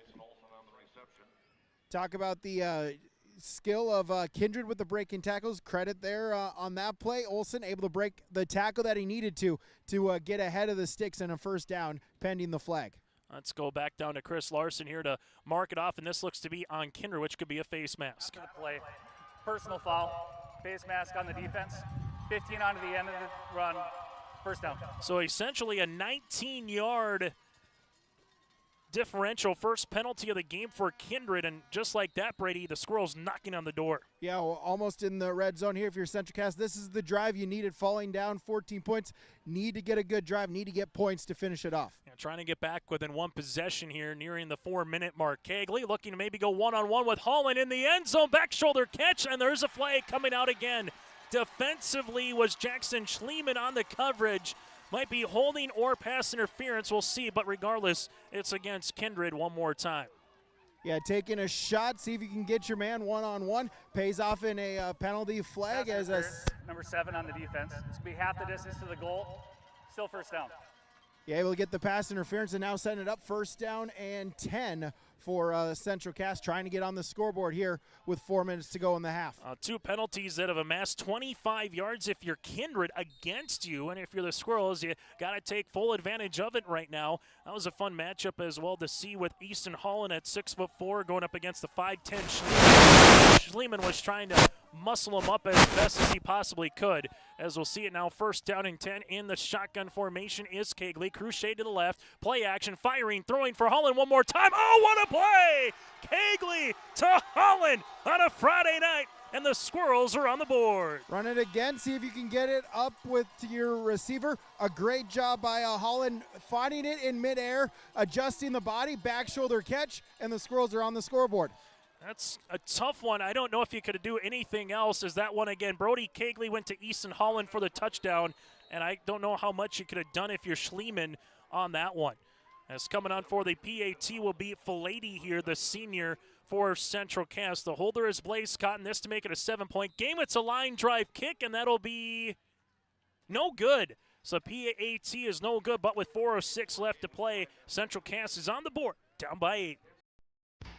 When you think about North Dakota State College of Science, don't think about college. Don't think about desks. Don't think about buildings. Don't think about our expert instructors or our high-tech classrooms. Think about that new pickup you'll soon be driving. Think about decorating your first apartment. Think about that great job that's already waiting for you. Then, think about how you'll be doing all of those things in just 2 years. North Dakota State College of Science, the smarter way to college. Buying and selling heavy equipment at purplewave.com saves time and money. We handle all of the details, including pictures, videos, marketing, titles, and payments. It was almost immediately over the top with the customer service. I've just never ever experienced that before with any other auction service. They're constantly working for me as the seller, and I really like that. Purple Wave Auction is straight, simple, sold. Third drive of the game here for Central Cast is the charm. 6 plays, 2 minutes and 3 seconds off the clock, and it goes in that particular possession. Able to see that goes 62 yards and a couple of penalties for Kindred that amassed 25 yards, but a nice, really good ball thrown there by Kegley one more time to Holland there. Brady, and you and I were saying, I don't know what you could do with that one even off air again. Yeah, absolutely. It was just a great ball in a spot only his receiver could get. He said, go get it. He got it, and it scored 6 for the Squirrels.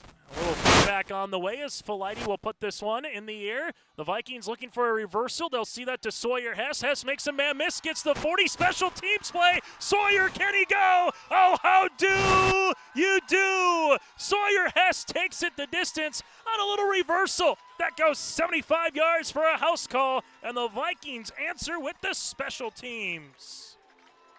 Altoff with he received the kickoff. He took a couple of steps to his left, then handed it on to Sawyer Hess, and then it fooled the Squirrels. He was free down the sideline to get the touchdown and get the Vikings back on the board and take a 2-score lead once again. Yeah, Sawyer Hess goes 75 yards, and the Kindred Vikings quickly back in front here, up by 2 possessions on the Bank North scoreboard, and quickly they'll come out with Graham Hess here for the PAT. So you talk about momentum, and just like that, the Vikings back up by 14, looking to make it 15 here at the point after attempt. Right-footed kick. Instead, this one's going to be bobbled. It's a fire drill, and the Vikings unable to get a clean snap to the holder, and both teams have missed their last 2 PATs in consecutive order. But the Squirrels now trail by 14 against Kindred here on your livevent.com. The Ring Neck is the perfect stop for lunch or dinner in Leonard, North Dakota. They have a wide variety menu from burgers, wraps, steak, chicken, and seafood. For that small-town family-owned dining experience, check out the Ring Neck today. To place an order ahead of time for takeout, call 701-645-2461. That's 701-645-2461. For more information and daily food specials, search the Ring Neck on Facebook. That's the Ring Neck in Leonard. Some large plays, and the old adage is once you get to a game like this, big-time players make big-time plays in big-time games. It's cliche, but it's ever so true when you get to this time. You need your X factor, your big-time guys to do it, and they did it there for a little reverse touchdown here for Kindred. But the one thing, if you're the Squirrels, you just put the ball in the end zone. You get the ball back one more time, trying to make it a one-score game here, Brady. And I think that's going to be the biggest thing, particularly with Kindred to get the ball in the second half. As here's a line drive kick that'll bounce its way to about the 22-yard line. Central Cass will pick it up there to about the 34 as Aiden Thummel in on the return of the up man. Yeah, you mentioned that, and really if you're the Squirrels, you just got to forget about that play, right? Focus the fact, hey, your offense drove the football, your offense got into the end zone that last drive. Still plenty of time in this first half, 3:47, you got all timeouts, still opportunity. Hey, get another drive going, try to get in the end zone, try to get back to a one-score possession before half. Central Cass looking to get to 7-2 on the season with the win, while the Vikings looking to finish a perfect regular season and get to 9-0. They will go shotgun, motion crochet out into the boundary here on the far side, or in the slot as we see it now for Kegley. Kegley, time to throw. Kegley firing. This will be complete at the 45-yard line. That'll go to Cotton, and Cotton takes a shot at the 48. It's a gain of 14 yards.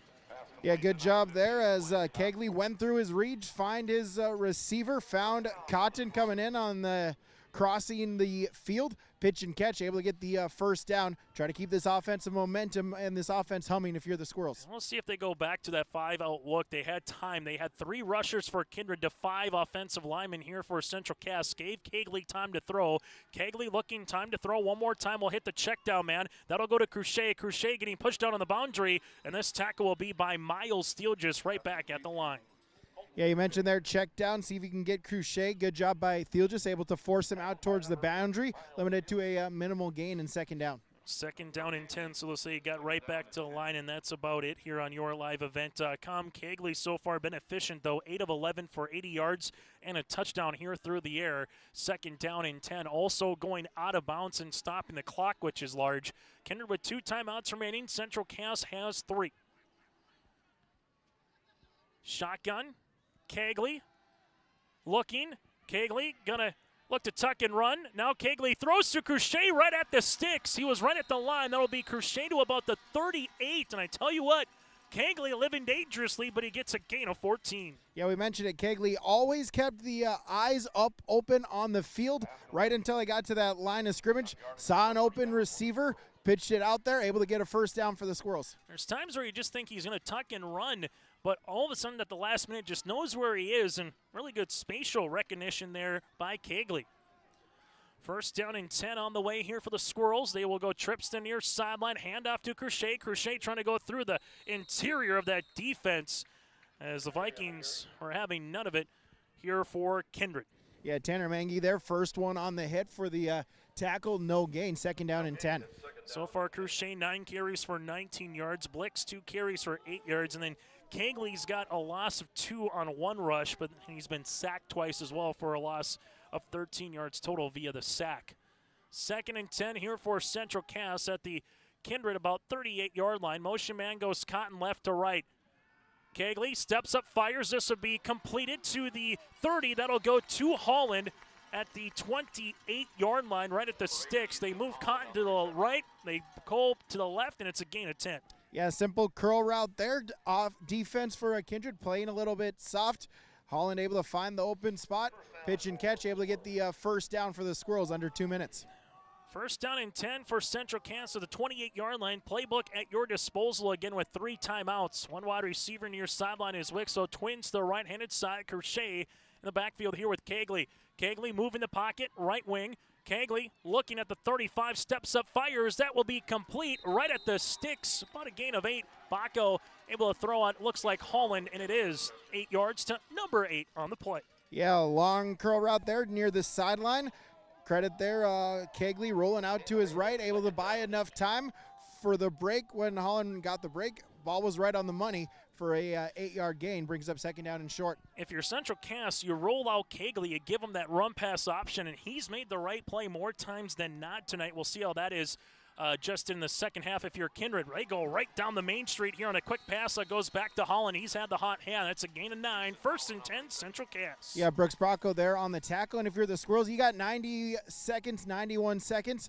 You're you're at the 11. You got 3 timeouts. No need to hurry. C, obviously you want to score, but hey, take some time in between the plays. Try to limit what potentially, if you can score, what Kindred would have on their side of the ball before halftime. Yeah, with the play clock getting to 15. The thing, though, for Central Cass is when you watch them all season, they like to boot, scoot, and get a little bit quicker up the field as Crochet gets about a yard. Good open field tackle again here for Kindred. Yeah, Jackson Schliemann there on the tackle, able to break down, wrap him up, force it to just a gain of 1. It's 2nd down and 9. As this one gets to the 60-second mark here, and again, all 3 timeouts for Central Cass at your disposal. Kindred gets the ball to start the second half of play in what has been a free-flowing first half that started just after the 7 o'clock hour. Motion man going right to left. Kegley going to that aforementioned motion man. Is it incomplete? Yes. They were looking for Cotton at the 6. If he hits him in stride, Cotton maybe would have had a chance to get to the pylon, but instead it will stop the clock and make it 3rd and 9. Yeah, pass was just a little bit behind him, a little bit low. Unfortunately, falls to the ground, and that now brings up 3rd down and 9. Big play here. If you are Kindred, try to get off the field. Try to get the stop here before halftime. And you can get a 1st down. You don't need the end zone. If you get to the 1, it'll be a 1st down here for Central Cass. One wide receiver, right-handed side, twins to left. They get set with 5 seconds here on the play clock, and there's going to be a timeout as head coach Eric Burgett wanted to see the offensive set. He'll burn his 2nd timeout. We'll take a break with him here in Kindred. Hi, we're Tommy's Express. Scan the QR code for a fast pass to a free month of washing. Our modern car wash offers a bright, open environment and a low-stress conveyor belt entry. Our signature scent, ceramic body wax, spot-free rinse, and heated blowers give you the best shine in town. Check out the wash for yourself. Washing your car is easy, fast, and fun. Visit Tommy's Express today. Broadcasting here today from the Tope Insurance broadcast booth. Get in touch with Ryan at Tope Insurance in Castleton. That's T-O-O-P at Tope Insurance, 701-347-4045. So timeout for Coach Burgad. If you want to say a little cat and mouse game to see what you can do offensively if you're Central Cass and what you want to do defensively. Here again if you're the Kindred Vikings. 45.3 seconds left to play before we get to the half. And take a look at our first half numbers. Out of town scoreboard. Get you ready for games tomorrow for single A 9-man football in North Dakota. What we have in store in Minnesota as well as section football semifinals. 3rd down and 9. Holland is the motion man. Going left to right across the formation. They roll the pocket right-hand side for Kegley. Kegley steps up, and Kegley's going to make a flip to the outside. This one gets to the 5-yard line. Crochet gets tackled by Baco at the 3, and that's where it'll be. We'll see if there's a timeout or not. There is a timeout here. As we do get an official's timeout, it goes for a gain of 7. Was there a flag that possibly came out? And then I think they're also going to look at the time of see where it was here. So ball will be at about the 2, and they'll wind the clock. So they're right back at it here. It's a gain of 8. Crochet with the second, make that 3rd reception of the game. 4th down and 1 here for Central Cass, or 4th and 2 if you need the end zone. Clock is ticking here with 15 seconds. Cotton rolling right-hand side. They pitch it to Cotton. Cotton in the end zone. He's in. Touchdown, Squirrels, with 9.7 seconds left to play in the half. They motion Cotton left to right. They flip it to him. Got enough separation for 2 yards, and the house call. We mentioned out of the time, I was a big 2 plays on that 3rd down, able to get yardage there, able to set it up to 4th and 1. A great job by Crochet finding something out of nothing. Will look like a broken play. And then, hey, in the quick change here, clock still running. able to run a play, get the pass, and get the touchdown to try to bring it within one score again for the Squirrels. Kegley with the second passing touchdown of the game. This one goes to Cotton. Cotton with the 6th receiving touchdown here of the season. 2-point conversion here for Central Cass, and a timeout for Coach Tommy Butler. We'll break as well. 9.7 left to play here in the first half. Stop on out to Watts Ace Hardware in Castleton and gear up with name brands from Steel, Milwaukee, Ego, and Craftsman Power Tools. Watts Ace Hardware has a key cutting section, and check out their different paint mixing options from Benjamin Moore, Clark and Kensington, and Royal. From their grills to Traeger, Blackstone, Weber, and the Big Green Egg to the customer laser engraving center, Watts Ace Hardware is a place you need to check out. Stop in at 1610 Governor's Drive in Castleton for Watts Ace Hardware. Back here on YourLiveEvent.com. It's a one-possession game, regardless if you go for 2 or go for 1. But we've seen both teams here. One was a missed PAT. Another was just simply a little bit of a bad snap and bad miscommunication. And a timeout here for head coach Tommy Butler. But a large drive from the Central Cass point of view that started back at their own 34-yard line, which took nearly all 3 minutes and 47 seconds off the clock here of the first half, as they will come out for the 2-point conversion here on the way for the Squirrels. One wide receiver either side. They look to the sideline here of Central Cass and what the play call that they want. And now we'll get a timeout on the way one more time, and this will be on the way for the Squirrels. We'll keep it here this time. Brady taking a look at that particular drive here for Central Cass. Able to see it. 1, 2, 3, 4, 5, 6, 7, 8, 9, 10, 11 play drive, and 9 of them were through the air. What'd you like about Kegley and the passing attack on that particular drive? Just like the patience, Kegley not trying to do too much, right? You saw some success maybe on they tried to take a shots on the last drive. And then on this drive, you think maybe Kegley might want to try some more? No, instead he was able to just read patiently, find what the progression was, find what the open was, take what the defense get him, and then just quickly but methodically drive the ball down the field, able to get it into the end zone before halftime. Kegley so far in this game is 14 of 18 for 131 yards and 2 touchdowns here for Central Cass. It'll be a 2-point conversion opportunity upcoming here for the Squirrels. Twins to the right and twins to the left, as we'll see it here in the pistol formation. Make that now the shotgun as Crochet lines up to the right here of Kegley. See if the Vikings bring some pressure. Try to maybe blitz or just play with that 3-man front. They will have a quick little bubble screen. Wixo bobbles it in the end zone, but it's incomplete.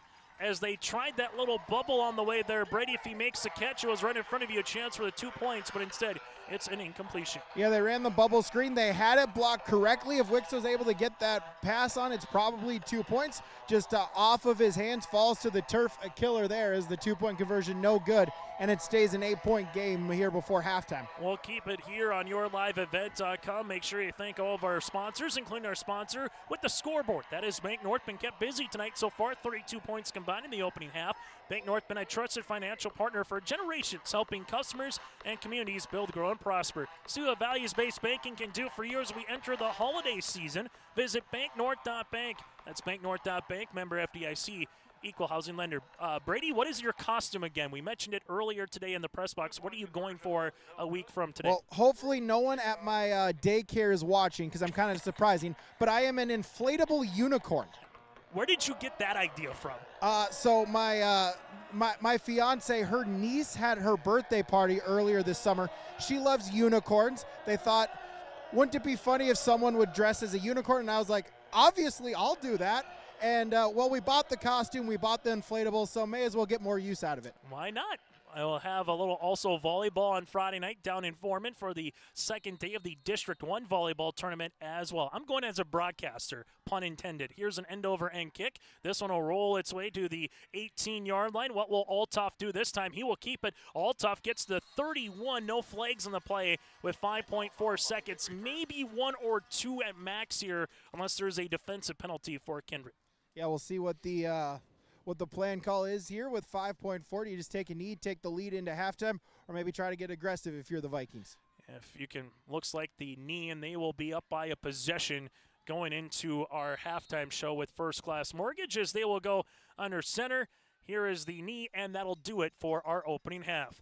It's 20-12 Kindred, and what's been a good, hard-fought, as you would expect, a region rivalry here between the Vikings and the Squirrels. We'll hear from the head coach, Eric Bergad, coming up here around the corner in a minute with Brady Siebels, and then we'll also get to our halftime show and then hear from, one more time, Tommy Butler as well here at the half. It's 20-12 in that second quarter of play. The Kindred Vikings put up 13 points on the scoreboard while you had all 12 here for Central Cass in that second quarter as well. As this halftime show again brought to you in part by First Class Mortgage, locally owned and operated First Class Mortgage. More than their company name, it's the way they do business. Whether you're buying a new home or refinancing your existing mortgage, go online to firstclasscorp.com. Again, that is firstclasscorp.com. That'll be coming up around the corner here, and we'll also take a look at your out-of-town scoreboard as well as the Kindred Vikings lead it by 8 here on yourliveevent.com. If you're ready to save time, aggravation, and money, the team at Weber Insurance is here and ready to make the process as painless as possible. Weber Insurance makes sure you find the best insurance because their agency is 100% independent. They have the freedom to shop the marketplace and find the best possible combination of cost and coverage. Talk with Dan, Carol, Leslie, or Craig to get a quote started today, or go online to weberinsurance.net. Call, click, text, or stop in at Weber Insurance, locally owned in Castleton. Let's toss it down now to Brady Siebels with Eric Bergad. Yeah, Eric Bergad for Kindred. And, Coach, offensively, able to move the ball. What are you seeing out of your offense so far? Consistency. Running the ball well. Gabe's doing a nice job finding open windows, finding good receivers, and a few yards after catch, too. So pretty efficient on offense in the first half. Defensively, got a couple stops those first drives. Central Cass able to kind of answer, adjust. What adjustments can you make in the second half? Yeah, they're finding some holes in our zone, beating us in man-to-man, too. So we got to shore up our pass defense, and we'll be all right. Coach, thanks for the time. Good luck second half. Thank you very much, Brady Siebels. We're back with more. Again, head coach Eric Bergad with their own Brady Siebels here on our First Class Mortgage halftime show. Stay up to date all year long with your live event from our social platforms with X, Facebook, and YouTube. From the latest coaches show to watch game broadcasts back on demand from earlier in the season. Search your live event on YouTube and hit subscribe. Outside the three-point arc. Pick and pop here with Spaeth into the left side corner. Three, good. For the complete and most up-to-date schedule throughout the year, head to our website at yourliveevent.com. Winter is coming. Are you ready? At Agassi Sales, we'll help you build the snow removal fleet you need now. With Hyundai Construction Equipment Snow Lease Program, you'll get flexible financing, low monthly rates, and even the option of 6 months on, 6 months off. Plus, every machine is backed by our certified service department. Call Agassi Sales at 888-836-4029 or visit agassisales.com. Agassi Sales, your partner for power and reliability. At Bank North, we strive to enrich the lives of everyone we serve. One transaction, one relationship, and one community at a time. We do it by supporting kids and schools, pitching in to help neighbors in need, partnering with rural businesses, and providing all the traditional and modern banking products and personalized lending services you expect from a reliable financial partner. Bank North, always true. High school football here today on yourliveevent.com as we get to our halftime show brought to you in part by First Class Mortgage. We'll hear from Brady Siebels here in a moment just on his first half thoughts, but let's take a look at your first half numbers here on yourliveevent.com. Central Cass with 150, make that 146 yards of offense, 131 yards through the air. So far, they do have 26 yards on the ground, but 2 sacks for minus 13 yards. So 146 yards of total offense led by Holland with 6 catches for 61 yards and a touchdown as well.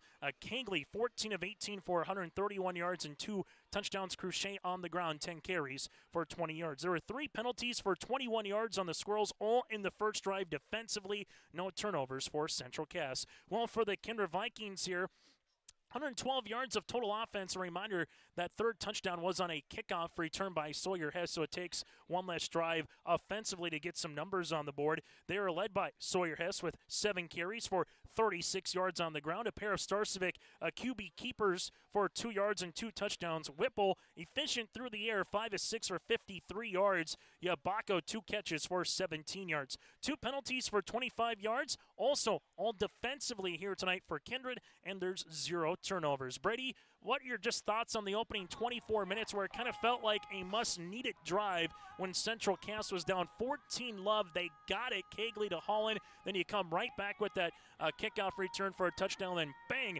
Kegley to Cotton for 2 yards right before the half. Seen a little bit of everything. So what are your halftime adjustments from both a Central Cass and a Kindred perspective here on the sidelines here, Brady? Yeah, absolutely. First off, just this is the the game that you hope for, and you make this schedule. These 2 rivalries, you have it at the end of the season. You hope it's for a region title. It is, and it's the first half you want here. Only an 8-point game, and like you mentioned there, credit to Central Cass not giving up. 14-0 down, not how you wanted to, but credit to the Squirrels. They got that drive to get back in within 1 possession.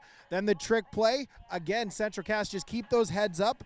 Got another good methodical drive, able to get back into the end zone. If you're Central Cass, can your defense kind of solve this here in this second half? Can you get some stops that you're going to need? Because so far, right, really 2 drives for Kindred, 2 touchdowns for them. So can you find something here in that coming out of halftime, to get the stop that you need? And then if you're Kindred, right, you're going to have the football to start the second half. You need another good one of these drives. Try to get it back in the end zone, bring it back to 2 points, and then just kind of see if you can break Central Cass there offensively. Get another stop to get it into your offensive hands again here in the third quarter. And that is Brady Siebels. I'm Chase Miller alongside Max Bernier. We'll take a break, and we come back. Out of town scoreboard. That is next here on our halftime show, brought to you in part by First Class Mortgage. No job too big, no call too small. Bears Home Solutions handles it all. You need a bear in there, oh yeah. Keeping homes just right with expert care. Let our stars guide you when repairs scare. You need a bear in there. Check out bearshomesolutions.com.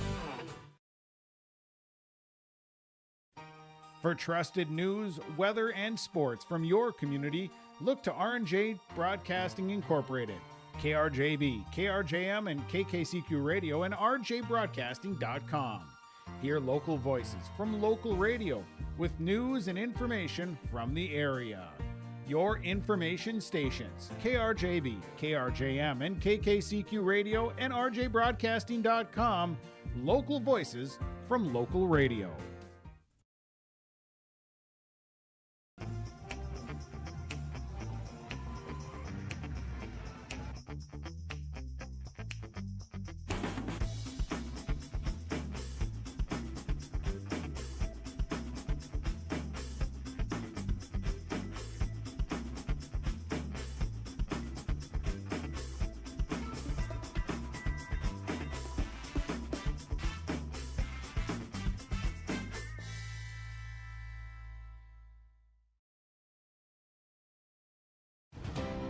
At Cass County Mutual Insurance Company, they provide services to homeowners, farm owners, tenants, seasonal dwellings, mobile homes, and farm and personal liability. Cass County Mutual Insurance provides local service to all policyholders and is working with clients in 19 counties in the southeast portion of North Dakota. For more information about Cass County Mutual Insurance Company or to find an agent closest to you, go online to CassCountyMutualInsuranceCompany.com and use their agent locator. As we get to our coaches' conversation, let's send it down with Brady Siebels, who's with the head coach of the Squirrels, and Tommy Butler. Yeah, Coach Tommy Butler for Central Cass. And Tommy, first off, offensively, able to kind of make some adjustments there in the second quarter, a couple of touchdown drives. What have you seen from your offense in that second quarter? I mean, just playing relaxed, right, having some fun. Our guys just, again, we had to see them. We had to, we had to let these plays kind of come to us. And again, I think that's what you saw in the second half. Or the second quarter there. And then defensively, again, they're good, right? They're going to hit explosive plays. Obviously, giving up that kick return is a huge one. But, again, for us, it's just making sure that we can solidify what we're doing, right, and get those little tiny adjustments in there, and then just keep playing. Keep playing. Keep making them snap the ball, right? Don't give up explosive plays on our end, and just make them have to drive the field. If we can do that, hey, I love where we're at right now. Tom, and thanks for the time. Good luck in the second half. I appreciate it. That again, head coach for the Central Cass Squirrels, Tommy Butler, with their own Brady Siebels on our First Class Mortgage halftime show. Out of town scoreboard in AA football, Wapaton leads Fargo South 18-7 at the half. If you're a Red River fan, that's good news, because then the game with the Cushman Classic doesn't matter. But South right now looking to try to get the things in motion here, because they got to win. Then they need a Central win over Red River to make the playoffs. Grand Forks Central holding their end of the bargain with a 20-14 lead here late in the first half. If the scores end as they are now, Kindred would be the 1, Central Cass would be the 2, Grand Forks Central the 3, and Red River would be the 4. Out west, you have Devils Lake, Watford City. Devils Lake 21-12 over Watford City. The Firebirds win that game. They're the 2 seed no matter what. St. Mary's would be the 3, and then Watford City would be the 4. So you could see Watford City in that Jim Dooley offense coming to Kindred, and then you could see Bismarck, St. Mary's making their way to Castleton next weekend. That again is if the scores stay where they are. In 3A football, Bismarck Century leads Bismarck late in the fourth quarter, 14-7. West Fargo Horace all over Shanley early in the first half. It's 33-19 Horace over Shanley. Horace wins that game. They'll be the 2 seed in AAA from the East and host a playoff game. And then West Fargo Cheyenne, interesting. Packers need to win. They are tied at 7 against Mustangs. If the Mustangs win, they will clinch a playoff spot, and West Fargo will come up just a little bit shy in the AAA. Coming up tomorrow here on YourLiveEvent.com, Brady Siebels will be with Jake Berkemeyer for 11A playoff football opening round. Thompson at Hillsborough Central Valley. That game will be at 1 o'clock. Brent Dick will be in Park River with Park River area going up against Lisbon at 2. Then I'm making my way to Langdon for Northern Cass and Langdon area Munich at 2 o'clock for an audio-only broadcast on YourLiveEvent.com.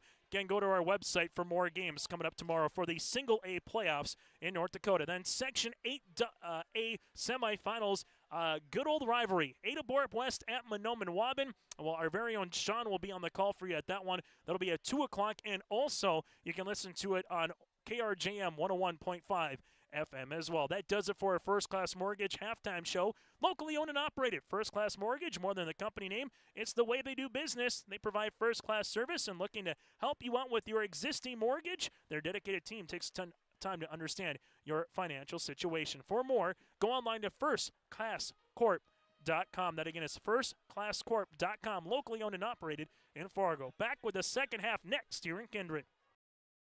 At Castleton Lumber, they want to be part of every stage of your building project from the ground up. Let them assist with planning your project timeline in a way that's affordable and efficient. Castleton Lumber has everything you need to get the look you love with windows, siding, roofing, and doors. From choosing the right materials to the finishing touches, you can count on the folks at Castleton Lumber. Stop in and talk with the crew today or call 347-4471. That's 347-4471.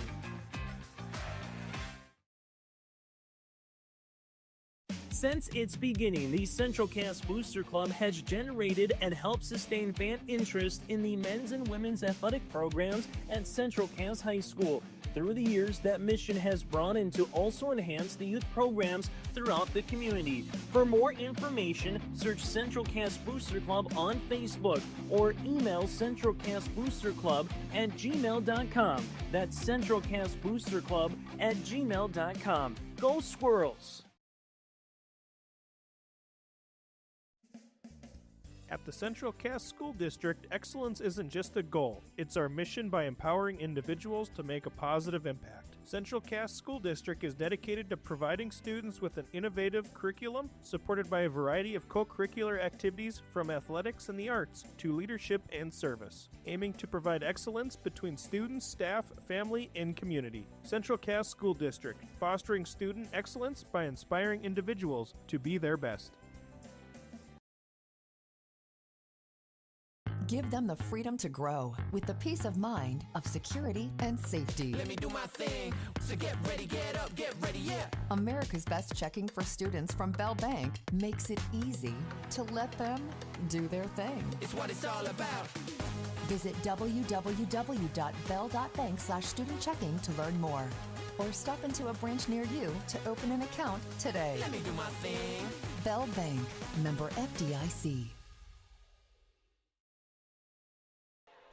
For more in high school postseason in Minnesota and North Dakota, go to our website, yourliveevent.com. Next week, we'll be down in Foreman for the District 1 Division B volleyball tournament beginning on Thursday. We'll see what we will provide for you Friday and Saturday when it comes to AA and single A football, AAA, 9-man, have you here in North Dakota. Then obviously we'll be at the Fargo for a couple of section football games next week, at the end of next week as well. So for more information, follow our socials or simply go to yourliveevent.com. Brady Siebel's on the sideline. Max Bernier run the camera. I'm Chase Miller. Thanks so much for tuning in.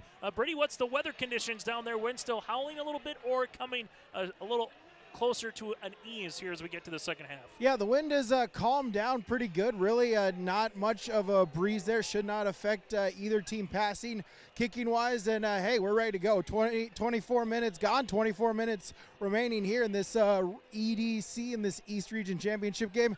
It's go time here. What more could you ask for? As Ben Nelson will put the ball on the tee here for Central Cass at the 40-yard line.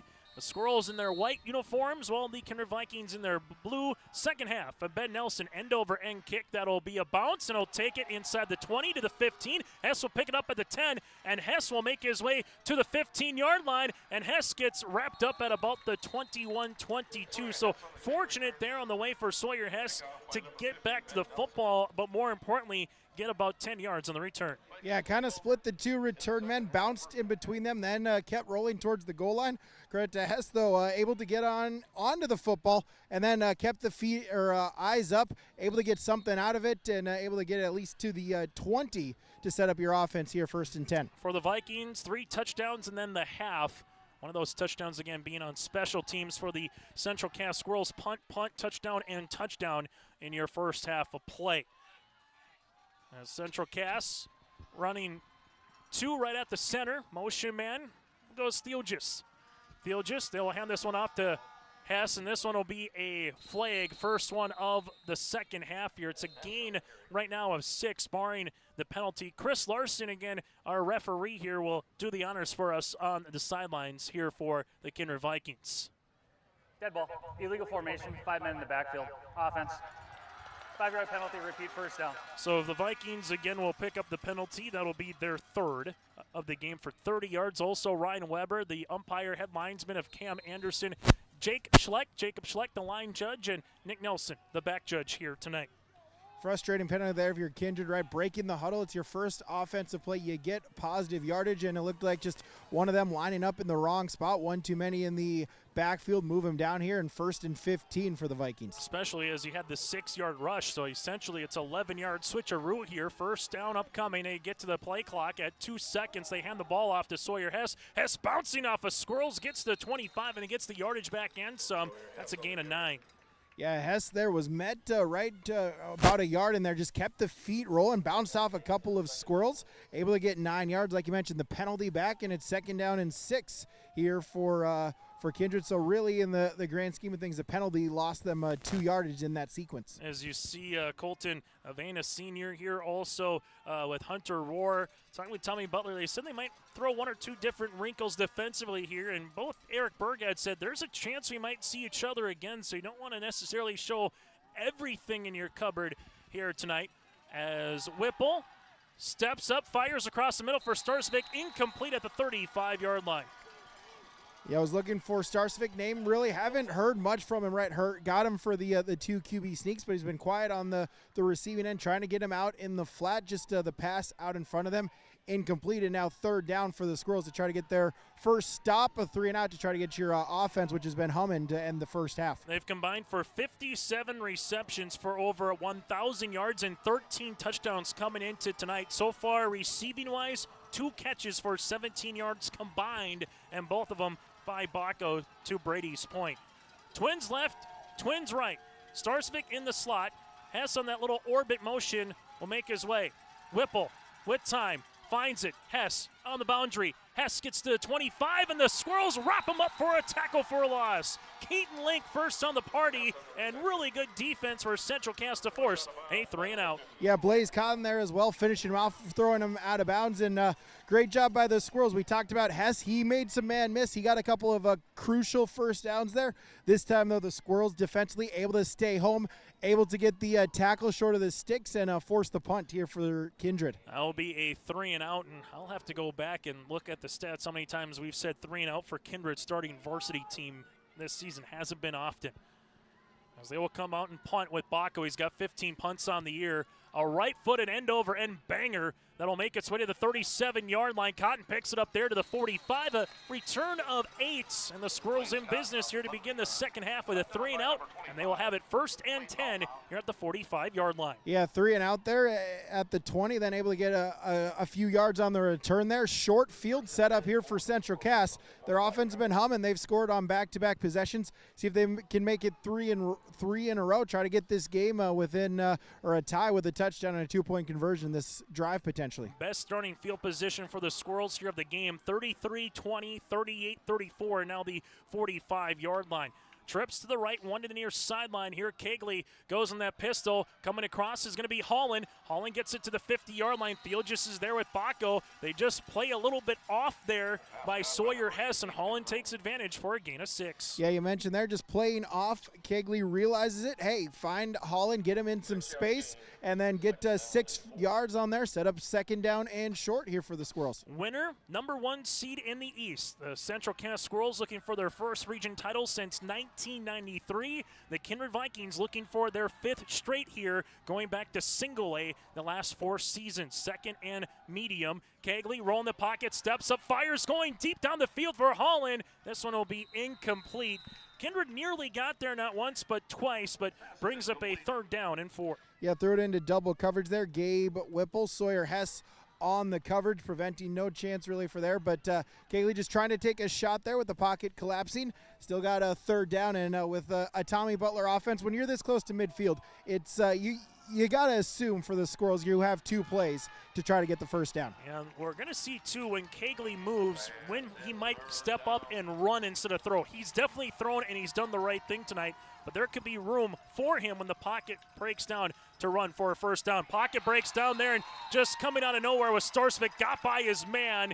He eventually gets the Michael Strahan to Brett Favre's sack, which got him the record, but regardless, it's still going to go down as a sack for a loss of 4 to 5 yards. Yeah, killer there is it's the loss of 4 to 5. Looks like the punt team goes on there. Credit Starcevic beating the man, able to get home free and really nowhere for Kegley to go. Just falls down and a sack, and that brings out the punt team for the Squirrels. 3rd sack of the game here for Kindred. Punt on the way for Cruchet. It's a line drive punt. Baco's going to pick it up at the 29-yard line with the head of steam. Baco makes a couple of guys miss, gets to the 45-yard line. That's where the Squirrels will stick them. And we get a flag at the end at the 35 behind the play. So right now, Kindred has it 1st and 10 at the 45 of the Vikings, barring the penalty here. And this was after the flag, as we'll see Cruchet was there with a Viking. Couldn't see who was there defensively, as Chris Larson will make a call one more time here with the white hat, and we'll see who it's on, and this kind of looks to be a 15-yard variety. Personal foul, face mask, kicking team, 15-yard penalty to the end of the run, 1st down. So that's what it is, and all of a sudden, talking about being in business here, Brady, it's now Kindred 1st and 10 at the Squirrels 40. Yeah, give it to Baco with a head of steam, able to make a couple of moves, and then, yeah, penalty, a face mask kind of behind the play there is 15 free yards, and yeah, Kindred 1st down and 10 in Central Cass territory. Opportunity for the Vikings to extend it back to 2 possessions. So both defenses make a stand on a 3-and-out here, but it's the Vikings taking it for the first time today in positive field position here at the Central Cass 40-yard line. Shotgun formation, wide receivers both left and one to the near sideline, as it's going to be a QB keeper on the way for Whipple. Whipple nearly going to hurdle a man as he makes his way to the 35 and down at the 34. Yeah, Whipple on the almost designed QB run there. Like you mentioned, hops over a man, able to get 6 yards, keep in front of the chains. 2nd down and 4 for the Vikings. This is going to be a comparison if you're a Bison football fan. Gabe Whipple trying to pull out his best Cam Miller, Brock Jensen, Carson Wentz in terms of Cole Payton running the football, right? That's the one thing NDSU has had at the quarterback spot is good QB runners throughout this FCS run right now, and it's 2nd down and 4. Whipple, see what he does on 2nd down. Squirrels are going to bring some pressure. They bring 5, and they're going to try to get home. Whipple get out of a sack, and then Whipple takes a shot right at the line. Able to weave his way for about a yard, and that could have been dead to rights for a tackle for a loss. Aiden Thumble delivers the goods. Yeah, credit there as Whipple had the jersey wrapped, able to just get free of it and at least get some positive yards. Get a yard out of it, set up, avoid the sack, and set up 3rd down and 3 for the Vikings. Well, you mentioned Central Cass at midfield 4-down territory. Could it be the same here potentially for the Vikings if they don't get the first? This one will go to Theelgis. Theelgis on the Wildcat. Theelgis gets the first down. He's got daylight, and Theelgis is gone. 33 yards for Miles Theelgis and his 8th rushing touchdown of the season. Kindred, they went with the Wildcat once again. Give it to Theelgis. He found the corner. He exploded, put the foot in the ground, had the angle, and able to run into the end zone to give that 2-score lead back to Kindred. They just blocked it so well for the Vikings. A hat on a hat. Field just goes untouched, 33 yards. And it's a point after attempt here on the way for the Kindred Vikings as they will come on here for Graham Hess. And this one will be a point after attempt as the right-footed kick, end over end. This one is up, and it is good. With 7:09 left to play here in the 3rd quarter, new score on the Bank North scoreboard. It's Kindred 27, Central Cass 12. Growers, prepare your fields and yields against the wet conditions for 2025 and beyond with a drain tile project from Chad's Excavating out of Mayville. Drain tiling will improve and increase your yields and land values for years to come. Chad's Excavating provides free, detailed estimates, and with over 40 years of combined success, they provide professional installation and service. Call Chad today to prepare for your future and any questions that you might have. That's Chad's Excavating out of Mayville, helping farmers grow. In Hope, North Dakota, we aren't just a town, we're a community, one that you can be proud of, where you and your family can grow. With available jobs, affordable housing, a golf course and pool, the Sportsman Club, and great educational opportunities. There hasn't been a better time to join the Hope community, ideally located between Fargo, Grand Forks, and Jamestown. For more information, go to www.hopend.com. Live, work, and play in Hope, North Dakota. For the Kindred Vikings, they took advantage of the 15-yard penalty as well as they were able to go 3 plays on the drive, capped off by a Theelgis 33-yard rushing touchdown, end-over-end kick. Here as this one will make its way, taking it at the 20-yard line is Blix. Blix gets the 30 to the 35-yard line and gets to about the 36, and that's where the Squirrels will start with it here in quarter number 3.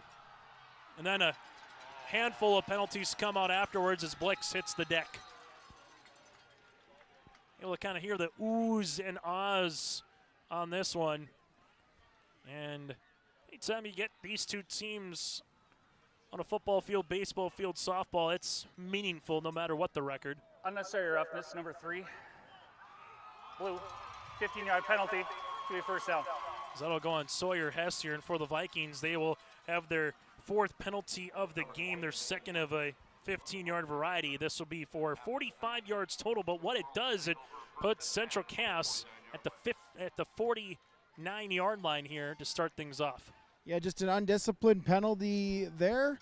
Really kind of no reason for that. Just kind of gave in a push when the play was over. But yeah, sets up great field position for Central Cass. Still plenty of time for the Squirrels. Kegley, the 6-foot junior at 160 pounds. Motion man going left to right. Handoff. This one will make its way. Look at Cruchet with the cut. And Cruchet to the 35. Cruchet to the 30. Cruchet to the 20. And that's where he'll step out of bounds. Their largest play from scrimmage for the Squirrels. And that one goes 30 yards. Yeah, give it to Cruchet. He put the foot in the dirt, went the other way to the left, then put the foot in the ground towards the right, find some space, able to get the big run as Central Cass in business here already in the red zone after one play. Yeah, you got to see Wiersma, Nelson, Cooney, Peterson, and Wunderlich up front there, opening up a little bit of a hole and giving the 6-foot senior a lane and some daylight. Largest play from scrimmage for Central Cass. They're knocking on the door here. Handoff to Crochet one more time. Crochet to the 15. Good blocking again here for the Squirrels. Crochet gets to about the 14 for a gain of 5. Yeah, just a good hole right there. Crochet not trying to do anything fancy there. Just follow the blocks this time. Keep ahead of the chains. Get 5. Split the difference. 2nd down and 5 for the Squirrels. Central Cass and Kindred with all 3 timeouts remaining here in this second half. And now you got to start thinking for both teams, how many more possessions are you going to have in a game like this? This is without question 4-down territory for the Squirrels here as they're inside the 15-yard line. Cagley looking. Cagley has time. Cagley hopping around. Cagley gets to 20, looking for a man. Then Cagley fires. This is going to be at the sticks, and it's going to be incomplete on the outside. Looks like Baco was on the coverage. It looks to be Holland as they were trying to go after him. Yeah, Mason Olson had the intended receiver, just couldn't keep the foot in bounds. Great blocking right there as for Central Cass all day for Cagley, but credit to the corners. They put 8 in coverage.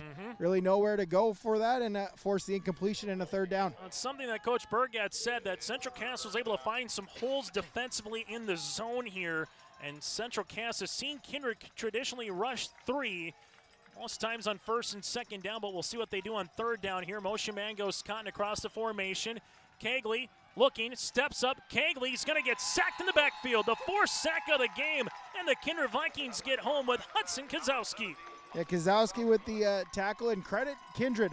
4 sacks, and they've all come at really important times. Their last drive, they got a sack on 3rd down to force 4th down and a punt. And on this one, same thing. 3rd down and 5 becomes 4th down and 10 after the sack for Kindred. And sacks of -8, -5, -5, and -5 here. As you said, Brady, timely sacks to try to disrupt it, but it's still a chance here for the Squirrels. They need 10 yards, 4th down and 10 at the Kindred 19-yard line.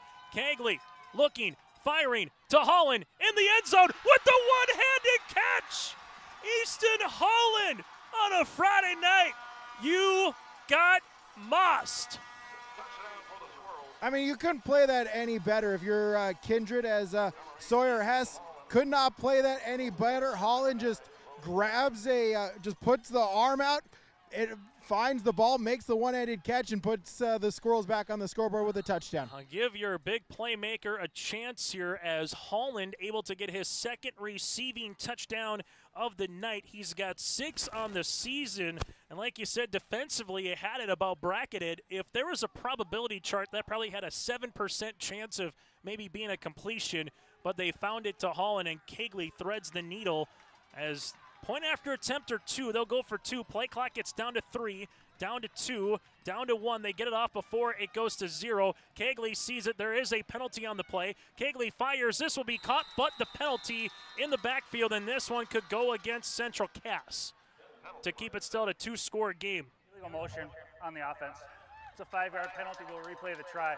Thank you, Chris Larson, as that's going to be a killer there, Brady, to make it now, again, still a 2-possession game. Yeah, you mentioned their play clock was going down. You could hear Tommy Butler with some urgency telling his players, let's go, let's get on the line. And in that situation, they had to rush the snap. Not everyone was set, and now a good 2-point conversion nullified, but still the opportunity for Central Cass here with the 2-point play. This time now from the 8-yard line, though. I was going to say, do you go again to the well once more and find Holland in the end zone trying to go one-on-one? This will be 2-point conversion. Kindred brings some pressure. Cagley with some time off his back foot has to heave it in the end zone. The pressure got home eventually by Baco that forced Cagley to get that one away. It's still a 2-score game, but the Squirrels back within 9 with 5:24 left to play in the 3rd quarter on the Bank North scoreboard. What is that? Is that top insurance? No, I'm pretty sure it's Toop Insurance. Maybe Toupee. Could be Toupee. Yeah, I don't know. Or Taupe Insurance, maybe? I don't think so. Say it right. That's T-O-O-P. That's Taupe. Oh, it's Taupe. That's Taupe Insurance in Castleton. Get in touch with Ryan today for a quote or review of your policies. on that drive. The Central Cass Squirrels, 6 plays. They go 49 yards. A minute and 47 goes off the clock here. Brady, what's the one adjustment for either Central Cass or Kindred that you've seen that maybe was a little bit different from the first half, or is it kind of felt like the same in the opening minutes here of this third quarter? Well, in the opening minutes, it's just kind of a little bit same old as what happened in that first drive, right? Playmakers are making plays. We'll kind of see what is interesting now that you've seen what they've gotten in this first drive of the second half, a couple of drives each. See maybe what adjustments you can make now here with still plenty of time, only halfway gone in the third quarter. Althoff will give it to Hess. They scored once on this reversal, and they will get to the 45. Kindred was maybe looking for a face mask or a horse collar, but the Vikings, though, twice have pulled out that little end around, if you will, and Sawyer Hess will have it at the 46-yard line. Yeah, Kindred going to that trick play, going to the well once again. Almost had it again, but again, just a great return. Set them up here if you are Kindred out near midfield, short field for the Vikings to try to get the offensive momentum going back again. As for the Kindred Vikings, where will they go offensively here? It's still a 2-score game. That's how large that 2-point conversion was just moments ago, but the Squirrels are back within 9. Kindred in the pistol, pitching it out to Sawyer Hess. Sawyer looking for a little lane, has some and bounces off a Squirrel. It's a loose ball fumble, and fortunately for Kindred, they get the ball back offensively by Graham Hess. He took a shot, and the ball exploded there, Brady, and that is eventually will be a about 4-yard gain. Yeah, Sawyer Hess a good run, found a hole, but yeah, ball just comes out here. A hat onto the ball came out, and fortunately it took a beeline right for Graham Hess. He was able to just fall on it, retain possession here. Potential crisis averted here for the Vikings. Central Cass looking for that turnover. Neither team has had a turnover or looking for a quick 3-and-out. Vikings looking to put a drive together here as they've gone to the Wildcat once more. This one will go to Theogis. Squirrels looking to string it out this time, and Theogis, it's a tackle for a loss. Defensively, Aiden Thummel with a 2-yard tackle for a loss on Theogis. Yeah, they went to that Wildcat once again. Credit as Thummel able to string it out, able to force him to the sideline, and able to get the TFL and set up 3rd down and long for Central Cass. Going to try to get off the field here. As 3rd down on the way, both teams with some wrinkles a little bit throughout. We mentioned that Wildcat a handful of times when it's been goal line situations, goal to go. We've seen Starcevic go under center. Play clock makes its way to 10 seconds and counting as Baca will be in the slot. One more time, they'll go to Theogis here. You wonder if he might pass it one time. Instead, he will hand it off to Sawyer Hess. Hess bumbling his way past the 50 to the 47. And on the tackle there is going to be Mason Olson, but it does bring up an interesting 4th down here, 4th and a long 3. Yeah, able to get 5 yards out of the play, and it seems like, yeah, if it's you split it in half, potential at least you're going to make a decision here as it looks like the offense is going to stay on the field. Play clock moving here with 20 seconds as they're trying to get the right personnel. This could also be one where you try to see if you can get a free 1st down, use the hard count. You might play the field position game if you're Kindred, or do you roll the dice and go for it? Play clock into single digits. They get to the line here with Whipple. They run the play. Hess to the right-handed side gets the 1st down, and Hess past the 45 to the 42 as they ran behind Malk and Lincoln Swetson and Hudson Kozowski. It's a gain of 5. Yeah, you mentioned there, credit to those interior offensive linemen, just able to get the push that they needed and able to move the chains, get a big 1st down for the Vikings. A game that's gone just over an hour and a half tonight here in Kindred, a regular season region title again on the line for both the Vikings and the Central Cass Squirrels. Make sure you stay tuned with us once we get to our Tommy's Express Car Wash post-game report. We'll hear from the victorious team, get you ready for what the playoff bracket looks like. That and more still to come once we get to the post-game. A lot of football prior to then. Whipple, QB keeper, moving left-handed side, and Whipple takes a shot in the middle as eventually coming away defensively is Blaze Cotton. But a nice cut there by Whipple, Brady, to get about 5 yards. Yeah, making something out of nothing there. Put the foot in the ground, able to elude one defender and able to get positive yards out of it, get half of it. Just, again, try to keep in front of the sticks here. Also try to bleed some clock here is by this play. It'll be under 2 minutes to go in the 3rd quarter. Yeah, if you're Kindred, you'll gladly take 4 or 5 yards a crack, keep that clock moving, and see how quickly you can get it to that final 12 minutes here of regulation. Whipple with Hess play action, looking for Starcevic in the flat. Starcevic with the completion, gets his first catch of the game past the 30 to the 29. It's a gain of 8, and you were kind of wondering, Brady, when that play would happen. You're getting good movement on the line up front, and sooner or later, you felt like a little slip will come out for Starcevic, and it does there. Yeah, Starcevic, his first catch, just a little RPO type of play there. Able to find him, able to leak him out, get some space, and then get the first down for Kindred. So for the Vikings, right now looking at this one, been a 6-play drive so far. First down and 10 here for Kindred. Started at the 46, moving the ball down the field here as they're at the Central Cass 29. Squirrels can give up yards, just can't give up the touchdown with the extra PAT is what they got to avoid. This will be a pitch play to Hess. Hess gets the boundary, gets the hash and the numbers, and a tackle for a loss. Squirrels have strung it out a couple of times. Wixo with a tackle for a loss of 2. Yeah, credit to Wixo there, staying in the boundary, forcing him to cut inside, not giving him the outside lane, make the tackle, get the TFL. As like you mentioned there, hey, if you're a Central Cass drive, they're giving up some yards here, but can you bow down here in your own territory, get off the field to try to give it back to your offense here in a 2-possession game? They nearly had the fumble earlier on this drive, but right now the Vikings 2nd and 12 looking for a chunk play. We'll see if they go through the air or stay on the ground. Whipple in the pistol. You got Theo just at the tight end spot on the right. Play action. They go to Starcevic. Worked the first time on the drive. Going to work a second time and some as Starcevic rumbling his way to the 12-yard line. It's a gain of 19. Yeah, just pitch it out to Starcevic. Let him do the rest. He's a big load to try to bring down. Break a tackle, lower the shoulder, carry a couple defenders. Get 19, as you said, to set it up first down and 10 at the 12. As Kindred, they don't need to run a play here in the third quarter. They can, but they don't need to, as right now getting to the line here at the 12. They ran that little play action to Starcevic twice. It's worked for gains of both 8 and now 19 yards respectively. Whipple with it, hand up, Hess. Hess goes right up the middle into the 1-yard line. He's down at the 1. It's a gain of 11, and that's how we'll end this third quarter play. Hess with 13 carries for 68 yards. First and goal for the team clad in blue when we return. Keep your car moving along with the team at Elite Automotive Center in Fargo. What sets Elite Automotive Center apart from the herd is their truly extensive list of services. From brake and tire service to tune-ups and battery replacement, there's no job too big or small for their ASE certified technicians. Schedule your next oil change by going to EliteAutomotiveCenter.com or scan the QR code on your screen now. Never settle for standard service. Stop by Elite Automotive Center today in Fargo. At Enbridge, we're focused on relationships. 23 Canadian First Nation and Métis communities now own an equity stake in Enbridge Athabasca Pipelines. In Minnesota, Enbridge has spent $450 million and counting with Native-owned companies and in wages to tribal members working on Line 3. Every day brings new collaborations, partnerships, and possibilities. Learn more at Enbridge.com.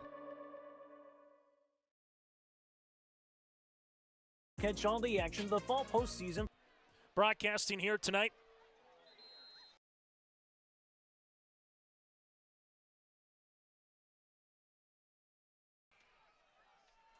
Broadcasting here tonight on YourLiveEvent.com. Chase Miller with you alongside with Brady Siebels and Max Bernier here. Thank you so much for tuning in. It'll be a first and goal opportunity upcoming here for the Kindred Vikings. Kindred puts 7 points on the board in the third quarter. Central Cass with 6.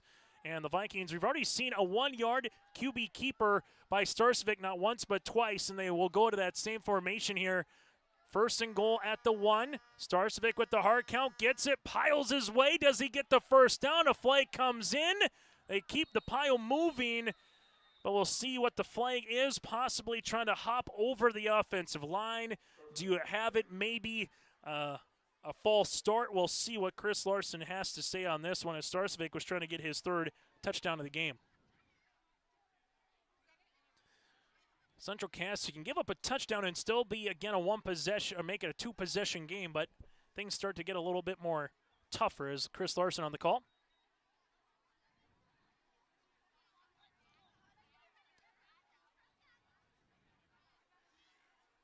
As this one will be on Central Cass. So that was hopping over the defense. Again, you can't hurdle in high school football, whether it's offense or defense. You just can't hop over a guy. So that'll be on Central Cass, and for the Squirrels, it'll be a penalty of about a foot. 6 penalties now for 41 yards. And they go right back underneath to Starcevic. Starcevic with it, and he's in for his third rushing touchdown on the QB keeper tonight for the Vikings. Yeah, third time a charm there. Give it to Starcevic. Didn't work the first time. Credit to Central Cass, forcing him short of the end zone. But, hey, you're about 2 inches away. Again, give it to him. Get the offensive push you need. And a third time into the end zone for Starcevic. Here, another touchdown for Kindred. It's a 10-play drive for the Vikings that amasses 5 minutes and 39 seconds off the clock. It's a 15-point game, this to make it 2 touchdowns and 2-point conversions to be ahead. Math on a Friday night as we see this one here for Hess. Clean snap, clean hold, right-footed kick, line drive, and it is good, and a new score on the Bank North scoreboard. Kindred 34, Central Cass 18 here in the fourth. Catch all the action of the fall postseason for Minnesota and North Dakota high school football and volleyball on yourliveevent.com. Going down the field, it's picked off here from Kindred. Tanning Johnson to the 30, to the 25. Johnson, could he go? Yes, sir! A 45-yard pick six for Takes it up, played high in the air by Horkin. Here's risky left side off of a touch. Kept alive Thornton. Now played high. Angle, Severson, smash! Count, good! Check out the postseason schedule on yourliveevent.com. High school football here on yourliveevent.com. Chase Miller, Brady Siebels on the sidelines. Max Bernier with you here on yourliveevent.com. Thank you so much for tuning in here on a Friday night.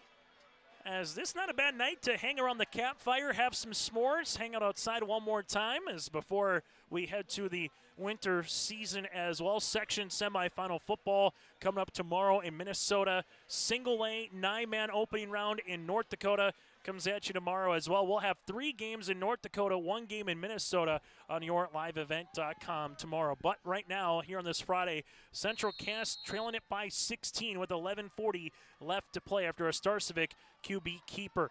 This one goes end over end to about the 21-yard line. Squirrels pick it up there to the outside, make their way to about the 40 before, again, popped out of bounds is Aiden Thummel. It'll be a first down upcoming. And Brady, to say the least, this is a must-score drive here if you're a Central Cass fan. You can ill afford to give up the ball right back to Kindred, and then the Vikings would have a chance to really put this game on ice. No, not at all. You mentioned their math with the points, also math with just the time clock here. You know, you're going to need at least 1 stop, but you don't know if you'll have time for 2 stops, so you need to get into the end zone here if you are Central Cass to try to keep this game alive. So we'll see it with the handoff. Cruchet makes his way to about the 41-yard line before he's wrapped up. It's a gain of 2. Yeah, Tannen Johnson there, and if you're Kindred, see how they play this, right? You have a 16-point lead. Just try to, at the very least, keep everything in front of you. Just let Central Cass try to kill as much time as they can on offense trying to score. Just try to prevent the big play. If you're going to give them, if they're going to score, you'll give it to them as long as they do it piece by piece. As the motion man going left to right here for the Squirrels is Kozowski. Handoff as Cruchet weaving, sneaking, and running to the 50 and the 49. It's a gain of 10. That's the one thing Cruchet has been patient all season, and it worked out for him there for a gain of 10 yards. Yeah, the patience there. It looked like he had nowhere to go. He just kind of stayed with it, found the blocks, found just enough of an opening to go through, and from there able to make a move, get in and get a first down here for the Squirrels as they're now on the Viking side of the territory here in this fourth quarter. Crochet looking to amass over 800 yards. He's knocking on the door of that in the regular season here on the ground. Twins right, 1 to the left. Kegley in the gun, rolls the pocket near sideline. They're looking for Holland down the field. Holland will step out of bounds, but they hit the underneath man, and that'll be a gain of about 3, maybe 4 yards to Blaze Cotton at the 45-yard line. It's a gain of 4. Great catch there. Blaze Cotton on the sideline, able to know where he was, keep himself in bounds, catch it while falling, able to get positive yardage here in the set up 2nd down and 5. 17 of 23 for 160 yards here for Kegley. He also has 3 touchdowns. Efficient would be the word here tonight for Brody. He's got 20 passing touchdowns on the year. 2nd down and 4 as they motion right to left. Carver Kozowski, the sophomore, one more time. Low snap, handoff. Cruchet breaks a tackle in the backfield, but not the second wave. Got through the first, not the second, and it'll be a loss of 1 on the play after a tackle of a loss here by the Kindred Vikings and Tannen Johnson. Yeah, great job there, swarming to the defense there, right? Running back gets by the first one, but then 2 more. Vikings were right there to force the TFL and 3rd down and long. 3rd down, and this, without question, is 4-down territory here for your Central Cass. You just look at the time, the clock, you're under 10 minutes to play. Unless there's a big-time sack for the Squirrels, this is, without question, 4-down territory. As the Squirrels getting lined up here with the play clock to 5. Cotton, motion man right to left. Kegley, clean snap, Vikings rush 3. They hit Kozowski across the middle, who spins to a 1st down. Tannen Johnson with the tackle, but he spun him forward like a slingshot for a gain of 7. Yeah, able to get Kozowski right there. Looked like Johnson slipped a little bit in coverage. That created just enough of a cushion. Kegley saw that, able to fire it to his man on the money and get a 1st down for the Squirrels. You'll take it regardless here, no matter for Central Cass. Doesn't really matter too much in terms of how much time is left, as long as there's a couple minutes left here in this 4th quarter. If you can do something with it, they go down the field looking for Cotton, incomplete. One thing Central Cass will do, they'll take their chances and they'll force the back end to make some plays. Jackson Schliemann on the coverage. Yeah, trying to go up to Cotton, one-on-one ball. Credit to Schliemann there, able to disrupt the pass, able to force it to be incomplete and bring up 2nd down. This has been a fun high school football game tonight. Just always fun when you get 2 teams in any particular sport battling with one another here, but particularly on this Friday night. Wahpeton leads Fargo South 24-19 after 3 quarters of play, in Central all over Red River 30-14 in the 3rd quarter here in 2A East Region football. Handoff, Cruchet bounces left and inside. Thiel just makes the play on the back end as he came from that outside linebacker spot unevaded. It's a gain of 1 for Cruchet. Yeah, Thiel just read it right away, able to explode, force the tackle, minimal gain now to set up 3rd down and long. And the one thing that Kindred has done well here, especially with Cruchet's patience, if you can get that backside linebacker, Brady, going towards the football, that would eliminate that cutback that Cruchet was trying to do there, but it brings up a 3rd down and 9 for the Squirrels. Vikings bringing some pressure. Kegley rolling the pocket, steps up looking for Holland. There's a flag. Got him on a hold. Eric Bergad not happy with that one with Sawyer Hess, but Hess had just enough of the hip here of Holland. Is it a hold or is it going to be a pass interference? We'll find out here from Chris Larson, but 2 flags come out. Pass interference, defense number 3. Half the distance to the goal, be 1st down. Not half a distance, but it'll be 15 yards. 15-yard penalty, results in a 1st down. As Chris maybe thought it was at the 30, where it would have been. So you'll get the 15 yards, but a tough one there if you're a Viking fan. That'll be the 3rd 15-yard penalty of the game for Kindred. They got 5 penalties for 60 yards, but Brady, it's a fresh new set of life here for the Squirrels. Yeah, absolutely. If you're Coach Bergad, that's something got to be frustrating here, giving a couple of costly penalties, giving a life to Central Cass here. 1st and 10. These have been the plays where they've gone one-on-one, looking for Holland. Handoff goes to Cruchet. Motion, or the polar there is Peterson as he opens up a little bit of a lane there. Cruchet will step out of bounds around the 18. It's a gain of 5. Yeah, Fisher Johnson there just kind of stringing him out there, trying to force him to the sideline, but able to get a couple yards there to bring up 2nd down. 2nd down on the way. They pulled the sophomore Aiden Peterson, who's playing here tonight for Trevin Quam, the senior, not in the lineup here, as both of these teams, again, getting ready for next week as well. Some a little banged up, some maybe out for an extended amount of time, but 2nd down and 5 here for Central Cass. They're in the red zone here. Vikings showing some pressure. See if they bring it. They will bring 4. Kegley firing down the field looking for Cotton. That is going to be incomplete. You had Schliemann and also bracketing him a little bit as Whipple. It's 3rd and 5. Yeah, once again, just trying to get that one-on-one ball there to Cotton. Credit there to, as you mentioned, Schliemann, Whipple not giving anything there, forcing the incompletion and 3rd down. As Kindred fans, you get off the field in the next 2 plays, you can feel like that region title's in your grasp. Well, if you're Central Cass and you put this one in the end zone, you get a 2-point conversion, you can say, hey, we've came back before on this football field a couple of years ago in the playoffs. See if they can possibly do it again. The Vikings have won 3 straight in the series here against the Squirrels. 3rd down and 5. Handoff, Cruchet, nice little block by Peterson to allow Cruchet to get close to the sticks as they pulled Peterson. It's a gain of about 4. Yeah, Peterson, a good job there on the pull. Find a man to block. Cruchet able to find that hole, get 4 yards to set up 4th down and 1 in an obvious go-for-it territory here. If this was Kindred, you'd say Starcevic under center up the middle. But the Squirrels rarely go under center.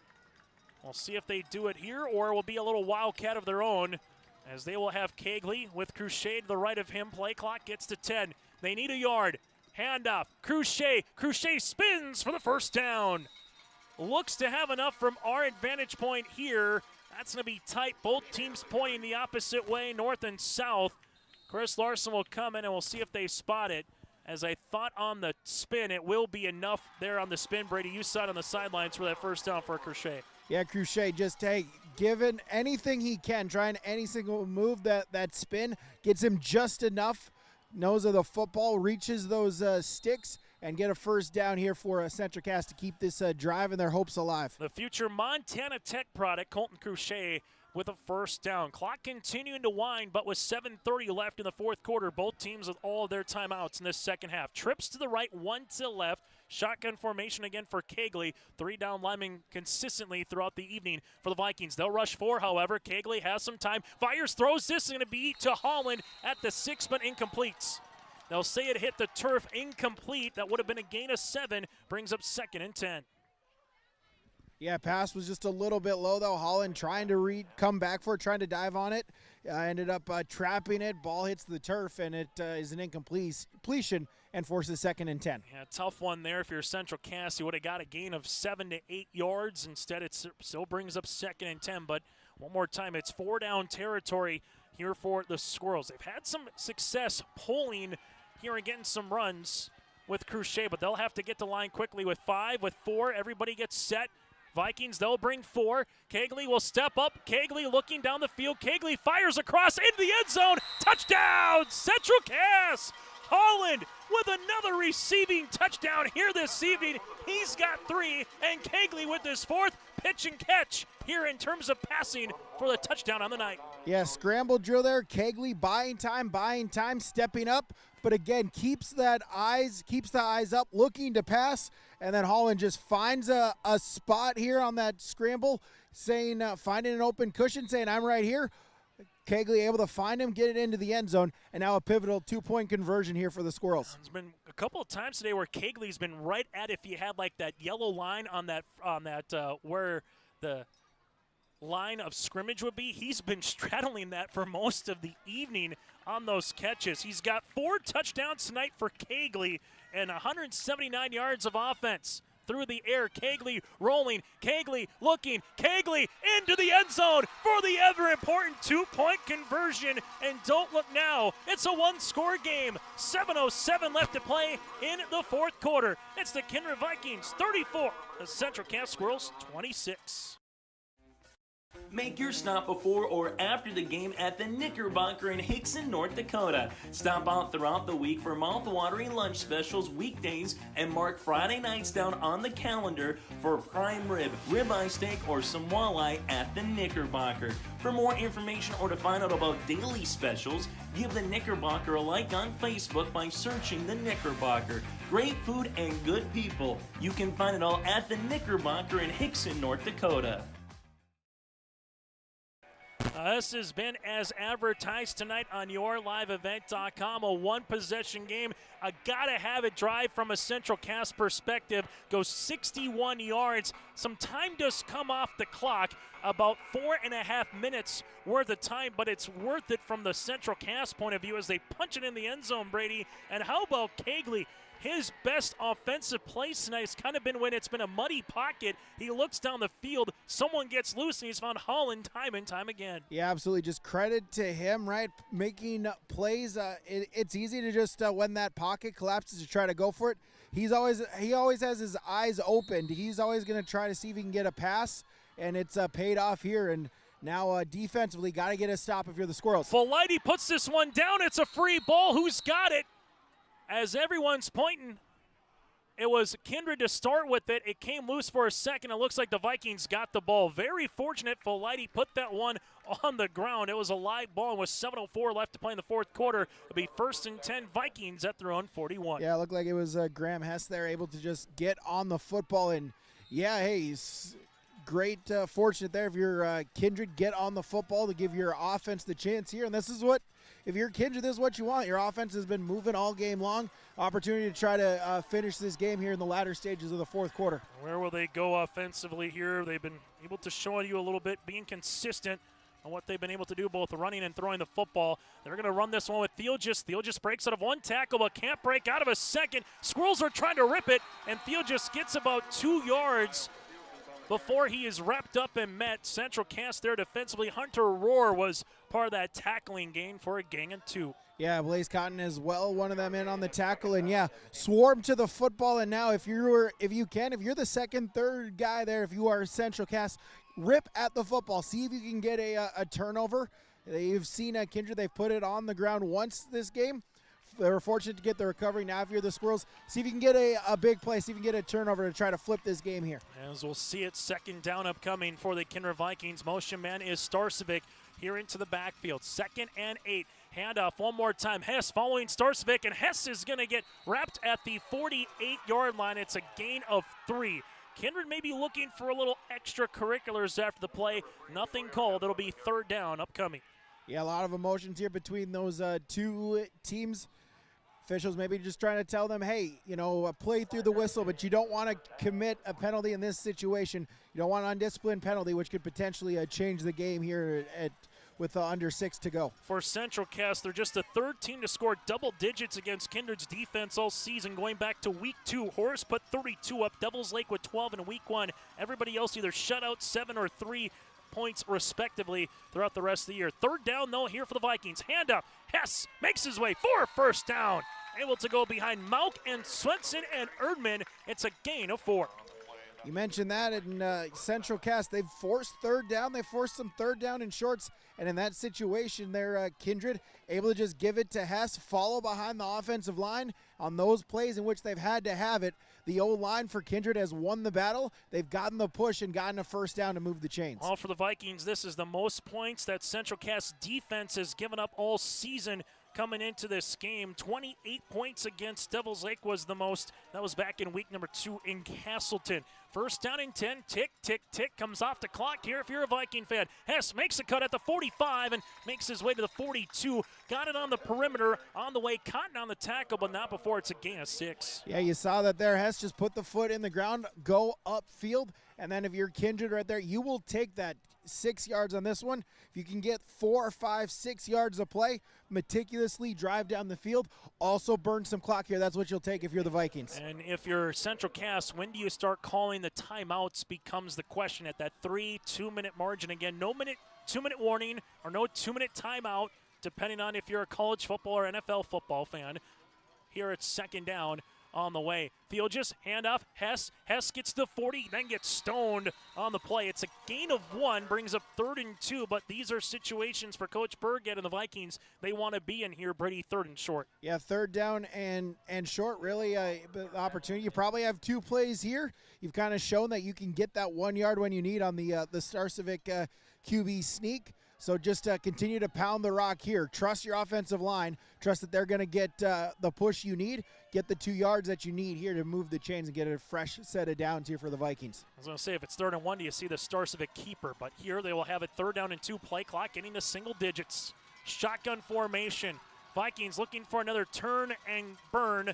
1st down, Whipple, QB keeper, and Whipple's going to get met, and Whipple is going to get stuck at the line. The Squirrels defense, it's a tackle right at the line, and a really big-time play here by 55 in Mr. Colton Vane. Yeah, Vane, a good job there. Getting off the block, it was a design QB keeper.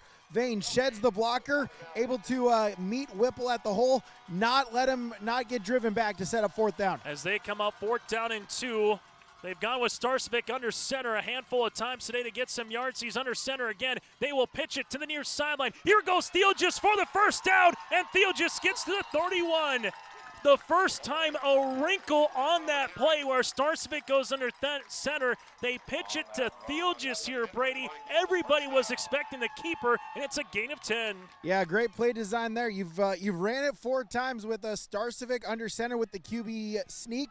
All 11 the Squirrels were looking right there, expecting that. Then just flip it out to Theelgis. He gets the edge, gets the first down to move the chains. It does stop the clock, however, going out of bounds here at the 3-minute mark. But right now, if you're the Squirrels, that's about the last first down you can really afford to give up here. Maybe one more. That's about it. Handoff. This goes up the middle. Squirrels now starting to bring some pressure, as that's a gain of about 1 to 2 yards on the way to Sawyer Hess, and we get a timeout on the field. We'll break as well. Timeout brought to you in part by Kindred State Bank and Insurance Agency, the first one of the second half here for the Central Cass Squirrels. Buying a new home, but worried about the interest rate and terms from your bank? At First Class Mortgage, we'll find a mortgage that fits your needs. Shopping national banks and other lenders for the lowest rate and most affordable terms, saving you time and money. So all you need to worry about is enjoying your new home. First Class Mortgage, our expertise, your peace of mind. Put an expert to work for you. Call today.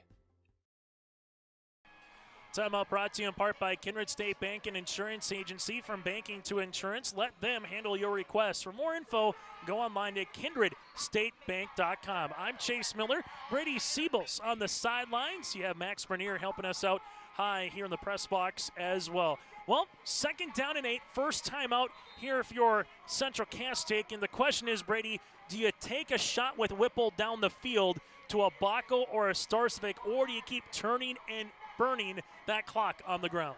That's the question. I'm glad I'm on the sideline. I don't have to make that call because, yeah, now with it, it is 2nd down and 8.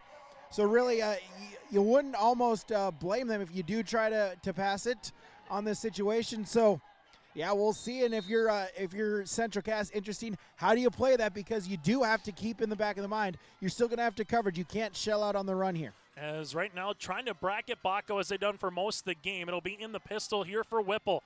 Hess behind him. Handoff goes to Hess. Hess gets to the 25-yard line, and he's close to the first. It's going to be a 3rd down and 2. It's a gain of 6, and another timeout on the field. We'll take a break with them with 2:44 left to play in the 4th. Buying, selling, or leasing commercial real estate or farmland in the Fargo-Moorhead and surrounding area? From office to retail, industrial to multifamily, commercial land to farmland. As the #1 commercial sales and leasing brokerage in the FM region, Goldmark Commercial has the experience and skills to handle all of your commercial real estate and farmland needs with the highest levels of customer service and marketing around. Trust the experts at Goldmark Commercial Real Estate to lead your team to success. As we're broadcasting here from the Cass County Mutual broadcast booth and Tope Insurance broadcast booth. At Cass County Mutual, find an agent near you by going to CassCountyMutual.com. Get in touch with Lindsey Johnson in Castleton, or talk with Ryan Tope at Tope Insurance as well in Castleton at 701-347-4045. 3rd down and 2. And the last 3rd down and 2, they went under center with Starcevic, who pitched it to Theelgis. We'll see what the wrinkle is here on this 3rd down and 2. And now Central Cass just has 1 timeout remaining here in regulation. They need the 20 for the first. Whipple here in the pistol. Hess with the handoff, and he gets shot at the line, bounces out of a tackle, and gets to the 16-yard line. He took a shot coming in right down Broadway, was Ben Nelson, to see if he could pop the football out, and Hess able to spin, gets to the 16. It's a gain of 6. Yeah, credit to Hess there. He got met in the backfield, just able to bounce off of that tackle, regather himself, go forward, get the yardage he needed for another first down, and now really the opportunity with only 1 timeout to almost ice it here for Kindred. A first down does put the game on ice, to Brady Siebels' point here. Central Cass, they can ill afford to give up that first down here, but so far it's been use the guys up front, open up some holes, and let Sawyer do the work. 1st and 10, Whipple, handoff, Sawyer met in the interior, breaks out of a tackle at 10, and look at him turn like the Energizer Bunny, gets the 10-yard line. It's a gain of 6. Hess, more importantly, 2 hands on the football there. Central Cass, they're going for the strip. They're going to try to rip it out of there. Hess, knowing that, 2 hands on the football, knowing retaining possession is more important than yardage here at this juncture of the game. And you can take this one down all the way to the 120 mark. There's still, again, 1 timeout, but start playing the math game again. If you get the playoff at 120, goes to about 116. You take a timeout there. You'd still have 2 more plays to get the first down. Again, a touchdown or a first down puts this game pretty much to bed here for a Viking fan. Second down on the way for Kindred. Handoff. Hess is going to get met in the middle again. This for about a gain of 1, and there's some pads popping on the sideline down there, Brady. Yeah, Hunter Domeyer, their first one in there. I could hear that that did not sound fun, but a great tackle to try to keep the hopes alive here for the Squirrels. So you're able to get 1 more yard, 22 carries for 105 yards here on the way for Sawyer Hess. He has that 75-yard end-around rushing, kick return touchdown back in the second quarter. Timeout here brought to you in part by Kindred State Bank and Insurance Agency. Third down, and here's the money down. If you're Kindred, you've gotten it to 3rd and 2 like a broken record here on this drive. You've gotten the 8 yards, you've taken the time off the clock, and you converted here, Brady. And now with Central Cass having no timeouts remaining, you can run this play. If you don't get the first, the clock will wind again at 40 seconds at about 1:10. You can take it to 30 seconds before you have to get that snap off. So Central Cass still with hope here, but it's dwindling, especially with how Kindred's been able to convert, Brady, on 3rd down. Yeah, you mentioned that, just the conversions there. They've just been able to chip away at this. 3rd down and 2, they've gotten the short yardage, which has allowed them to, keep the ground and pound game, and it's worked so far this drive. Timeout again, brought to you in part by Kindred State Bank and Insurance Agency. What feels like 3rd and the ball game here in Kindred. 3rd and 2. Whipple, pistol, handoff. Hess, right down Main Street, touchdown Vikings. Sawyer Hess with a house call from 8 yards out, and Kindred back on the board as they lead it now 40-26. Again, that offensive line just got the hole. Hess saw what it was. Easy decision there. Put the head of steam down, find the goal line, and get into the end zone. Put this game out of reach here for Kindred. A really nice drive here for the Kindred Vikings as that started again here for Kindred with the touchdown. And that was back at the 7:04 mark at their own 41, and they just kept using Hess left, Hess right, Hess left, Hess right. A little play to field just once or twice, and that was it. That's coming on for the PAT. Here is Graham Hess. Clean snap, the right-footed kick. Gets a line drive. Kick is up, and it's in. New score on the Bank North scoreboard with 72 seconds left to play. The Kindred Vikings lead by 15. Green Earth Landscaping offers a full range of services, including commercial and residential landscape design and installation, maintenance and sprinkler services. From outdoor kitchens to patios, retaining walls, lighting, fine grade, sod and hydroseed, and anything in between, Green Earth Landscaping has you covered, servicing the Fargo-Moorhead area and beyond. For more information, go online to greenearthnd.com. That's greenearthnd.com. Use the big guys up front, especially when you're able to run the football 12 times. It's a 12-play drive that goes 59 yards down the field and takes nearly 6 minutes off the clock. 5 minutes and 48 seconds. Brady, you couldn't have done it any better if you're a Kindred Viking fan. No, not at all, right? Keeping it on the ground, your offense doing what it does, your offensive line getting the push, able to get some yardage here, dry out the clock here, and get 7 points at the end to increase the lead back to a 2-score game. Here's an end-over-end kick. The Central Cass Squirrels will pick it up here. They get to the 35-yard line for Castleton to about the 37 by Aiden Thummel. There's 2 plays that are starting to stick out a little bit, Brady. The kickoff return for a touchdown right after Central Cass made it a 14-6 game in the second quarter, but also the fumble by one Hess and the other Hess to recover, and eventually Kindred put the ball in the end zone. Those 2 plays kind of are the back-breaking plays, I think, if you're a Central Cass fan right now. Yeah, absolutely. On that fumble, really, that's the only time that the ball's been on the ground. You had an opportunity if you're the Squirrels, just a fortunate one that it went right to Graham Hess to make the recovery, and then Kindred able to take advantage of that, kept the drive alive, got the touchdown to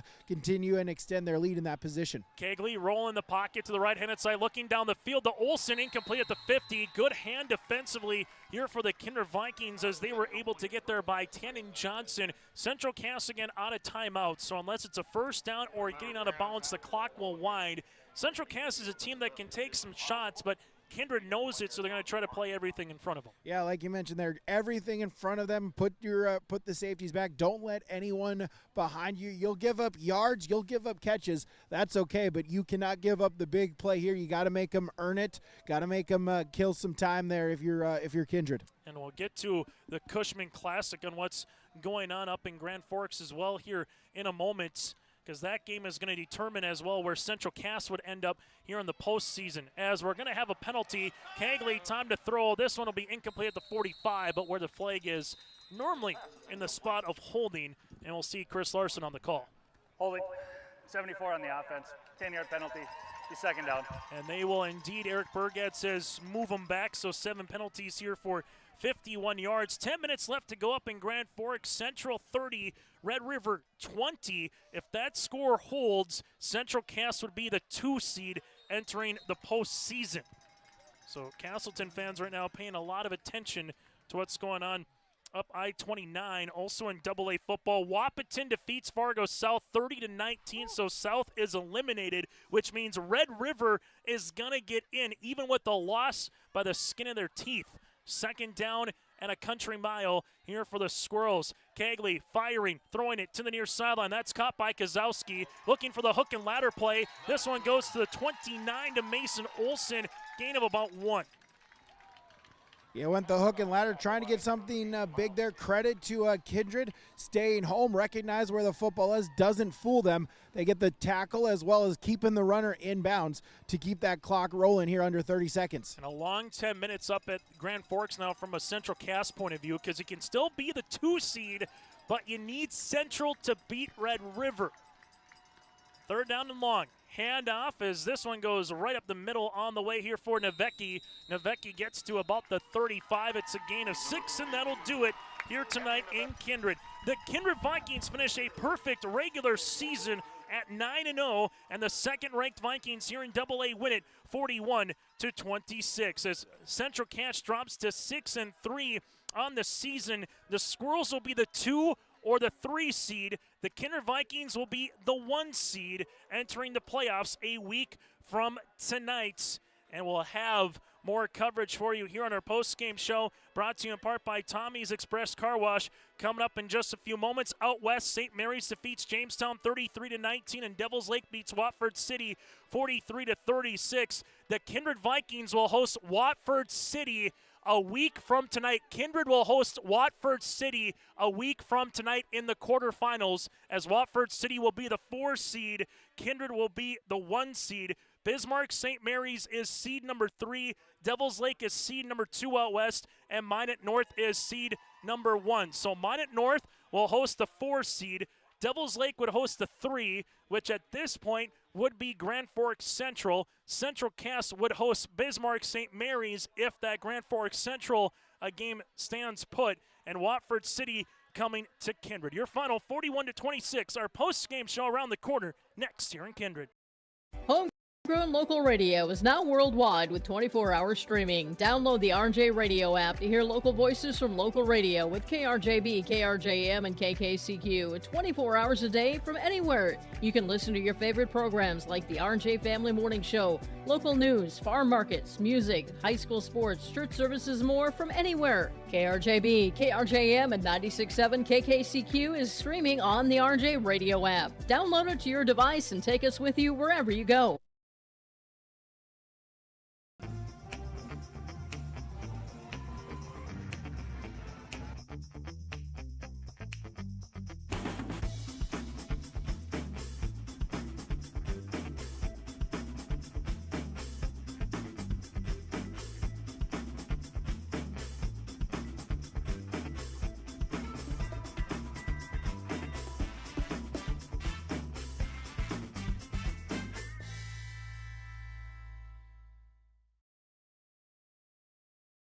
The Kindred Public School District looks to collaboratively cultivate an environment that challenges learners to reach their full potential in a student-centered, community-supported environment while building authentic relationships that promotes active engagement in learning, literacy, and life.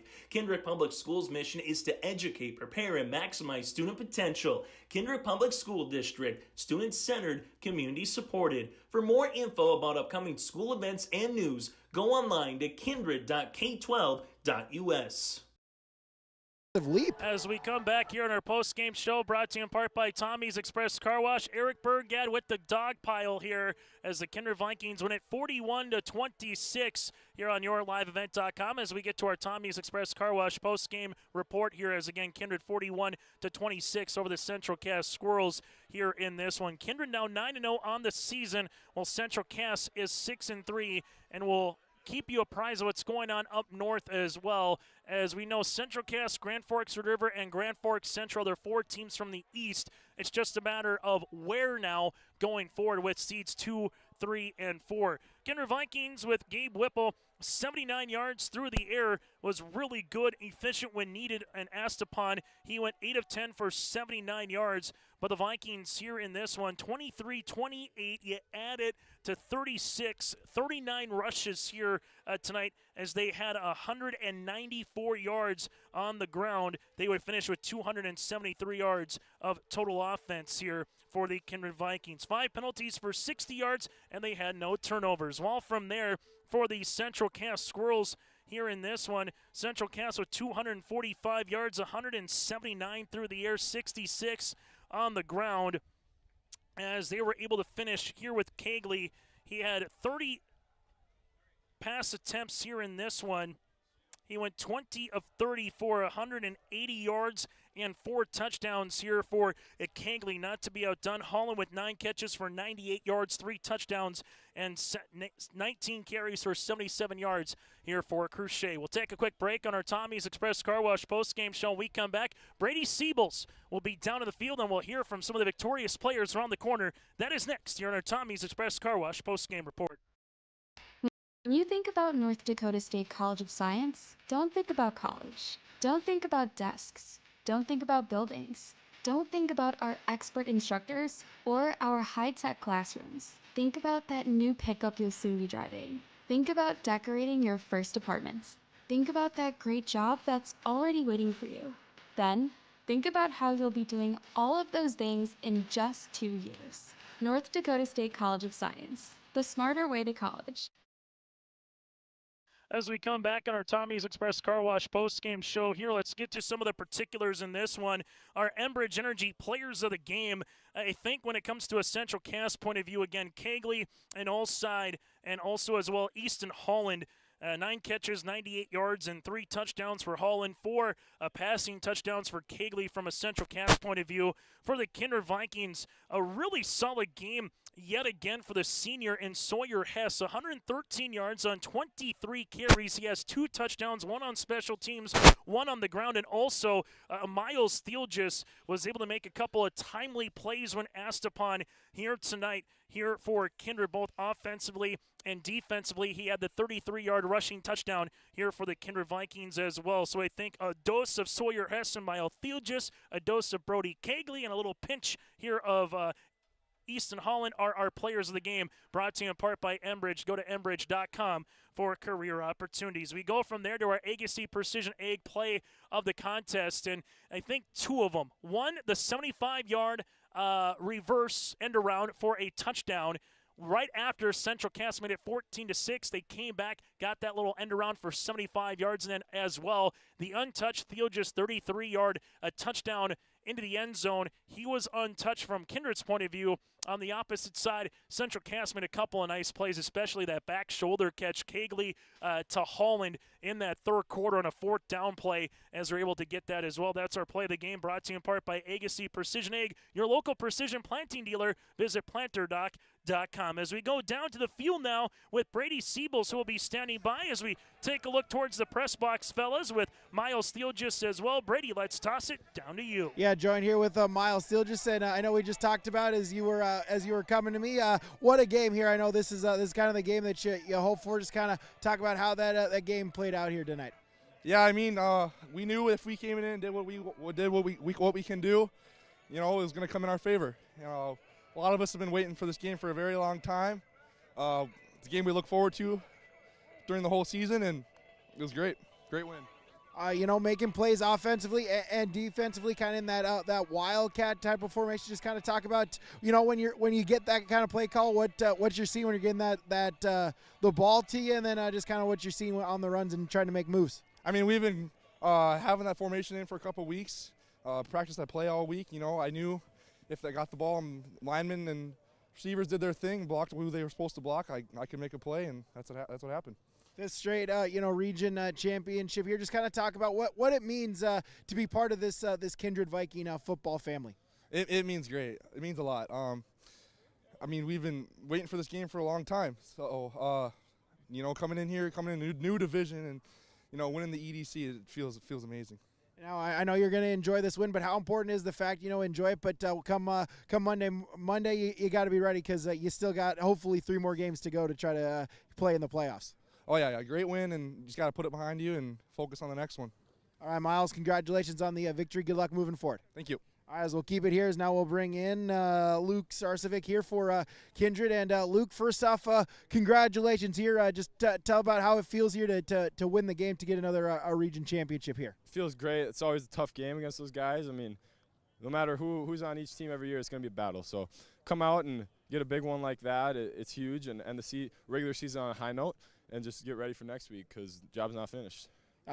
Coming in there as this now with the QB sneak, able to get into the end zone a couple times. Just kind of talk about that play, kind of how that formation developed, and then kind of what you're seeing the chance to be the QB and sneak it in. Yeah, it was a fun play for us. We thought we had a good advantage putting me back there and trying to sneak it in. So ended up working out well for us, and who knows, maybe we'll see more of it in the future. And then talk about on that last drive, you showed it again, but then you're able to pitch it, get a much needed first down on that drive that you needed. Yeah, that was a fun play. Miles did a great job getting the yardage we needed, and he balled out tonight, man. That kid's a stud, and comes to play when pressure's the highest, biggest game. So I'm really proud of him, and we're excited for next week. Yeah, talk about, you mentioned that just, your teammates here, you got a lot that you can go to, that really it's a committee there and a number of players, that you can count on to make plays for you each and every night. Yep, we got a lot of studs, a lot of dudes that can do a lot of things. So when you have that, you can really spread the ball out and play team football, and as long as everybody's doing their job, whoever's getting the ball is going to succeed. I talked with Miles about this as too. Well, obviously you're going to enjoy this. You're proud of the win, but come on next week, this is that's when it matters. Is now you still got more games to win come playoff time. Yeah, we're set on next week. I believe it's Watford, maybe. If not, we're ready for whoever, and sights on next week, man. I mean, everything behind us doesn't matter anymore. We're 0-0. Everybody's 0-0, and that's the goal, is win next week. Lucas Starcevic joining us here. Congratulations on the victory. Good luck moving forward. Yes, sir. I appreciate it.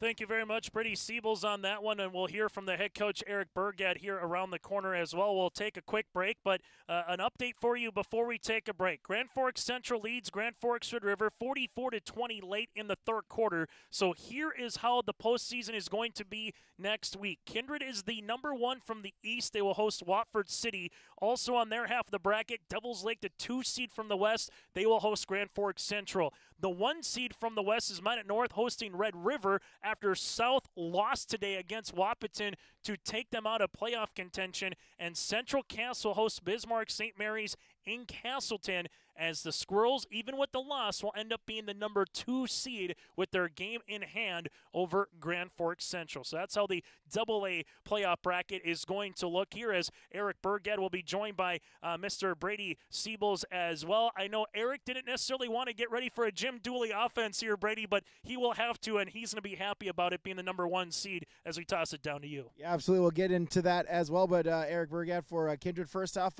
congratulations on the victory. Just talk about this game, and you got it. You got the victory, and now you're region champs once again. Yeah, what I told the team is, in a game like this, it doesn't matter how you win. You just got to go out and get it done. So I felt like that's exactly what we did. It was a good back and forth game. Both team was able to grab momentum throughout the game, but at the end of the day, I really liked how our offense performed. They were just a group that weren't going to be denied tonight.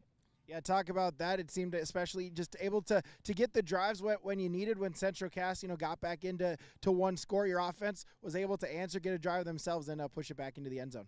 Yeah, I thought our run blocking was real good. Welded up blocks, guys moving their feet, just doing the dirty things to get the tough yards, and you need that out of your offensive line and out of your backs in a game like this.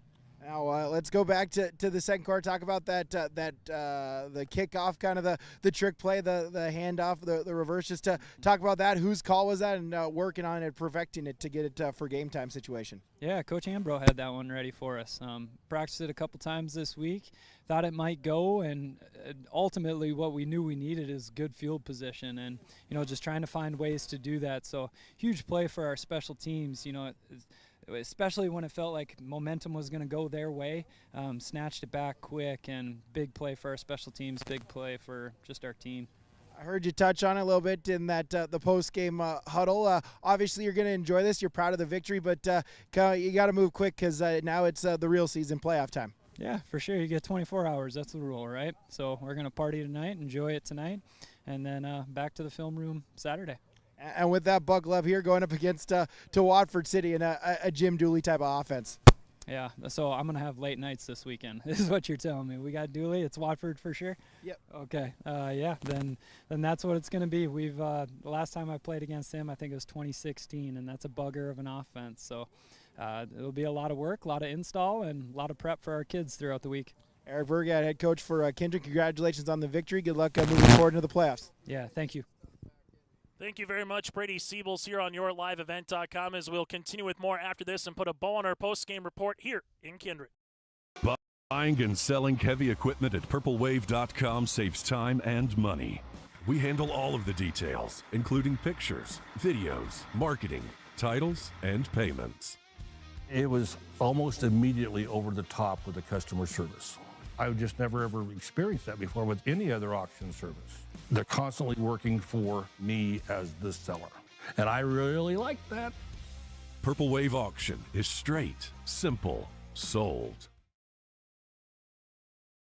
The Ringneck is the perfect stop for lunch or dinner in Leonard, North Dakota. They have a wide variety menu from burgers, wraps, steak, chicken, and seafood. For that small-town family-owned dining experience, check out the Ringneck today. To place an order ahead of time for takeout, call 701-645-2461. That's 701-645-2461. For more information and daily food specials, search the Ringneck on Facebook. That's the Ringneck in Leonard. There's a good and bad, obviously, in this game if you're both teams in terms of what the final was eventually. But the Kindred Vikings do pick up the win and eventually will make their way. And the good, you can say, is for both teams, you move the ball offensively, able to put some points on the board. Most points that Kindred has given up all season to a 2A team. The most points all season that a Central Cass has given up to anybody all year. But then you take a look at some of the things to clean up as you get ready for the playoffs. Again, with the result at the Cushman Classic, which is still about a minute left to go, but Grand Forks Central leads 44-20. This will be what your postseason bracket will look like next week. Both Kindred and Central Cass will host playoff games. Kindred will be the East #1 hosting Watford City. Devils Lake will go up against Grand Forks Central. Central Cass in the opposite side of the bracket as the East 2 seed would play St. Mary's, and Minot North going up against Grand Forks Red River. So that'll be the 2A postseason bracket. Here today, a really good contest. Kindred led throughout. They led wire to wire in this one. Squirrels got it within one score with 7:07 left to play, but then the Kindred Vikings were able to put the drive down, put a 12-run play drive down that took nearly 6 minutes off the clock, capped off by a Sawyer Hess 8-yard rushing touchdown that put the game away here in this one. On behalf of Brady Siebels, thank you very much as well to Max Bernier helping us out. Join us tomorrow for 3 games in North Dakota and 1 game tomorrow in Minnesota. I'll be up in Langdon for an audio-only game with Northern Cass at Langdon area Munich. Brady Siebels will be in Hillsborough with Jake Berkemeyer. Thompson at HCV at 1 o'clock. Lisbon at Park River with Brent Dick. And then also in Minnesota, Mr. Sean Bierk will have Monoman Waban and Ada Borup West at 2 o'clock on YourLiveEvent.com and alongside KRJM. But the Kindred Vikings will host Watford City again next week, while Central Cass will host Bismarck St. Mary's in the opening round or the quarterfinals of the 2A playoffs. And for the 4th straight time, Kindred defeats Central Cass. Thank you so much for tuning in to our broadcast tonight. That does it for our Tommy's Express Car Wash post-game show. Love your ride at your locally owned Tommy's Express, and join us for more high school playoff football tomorrow here on your live event. Until then, have a great rest of your Friday night.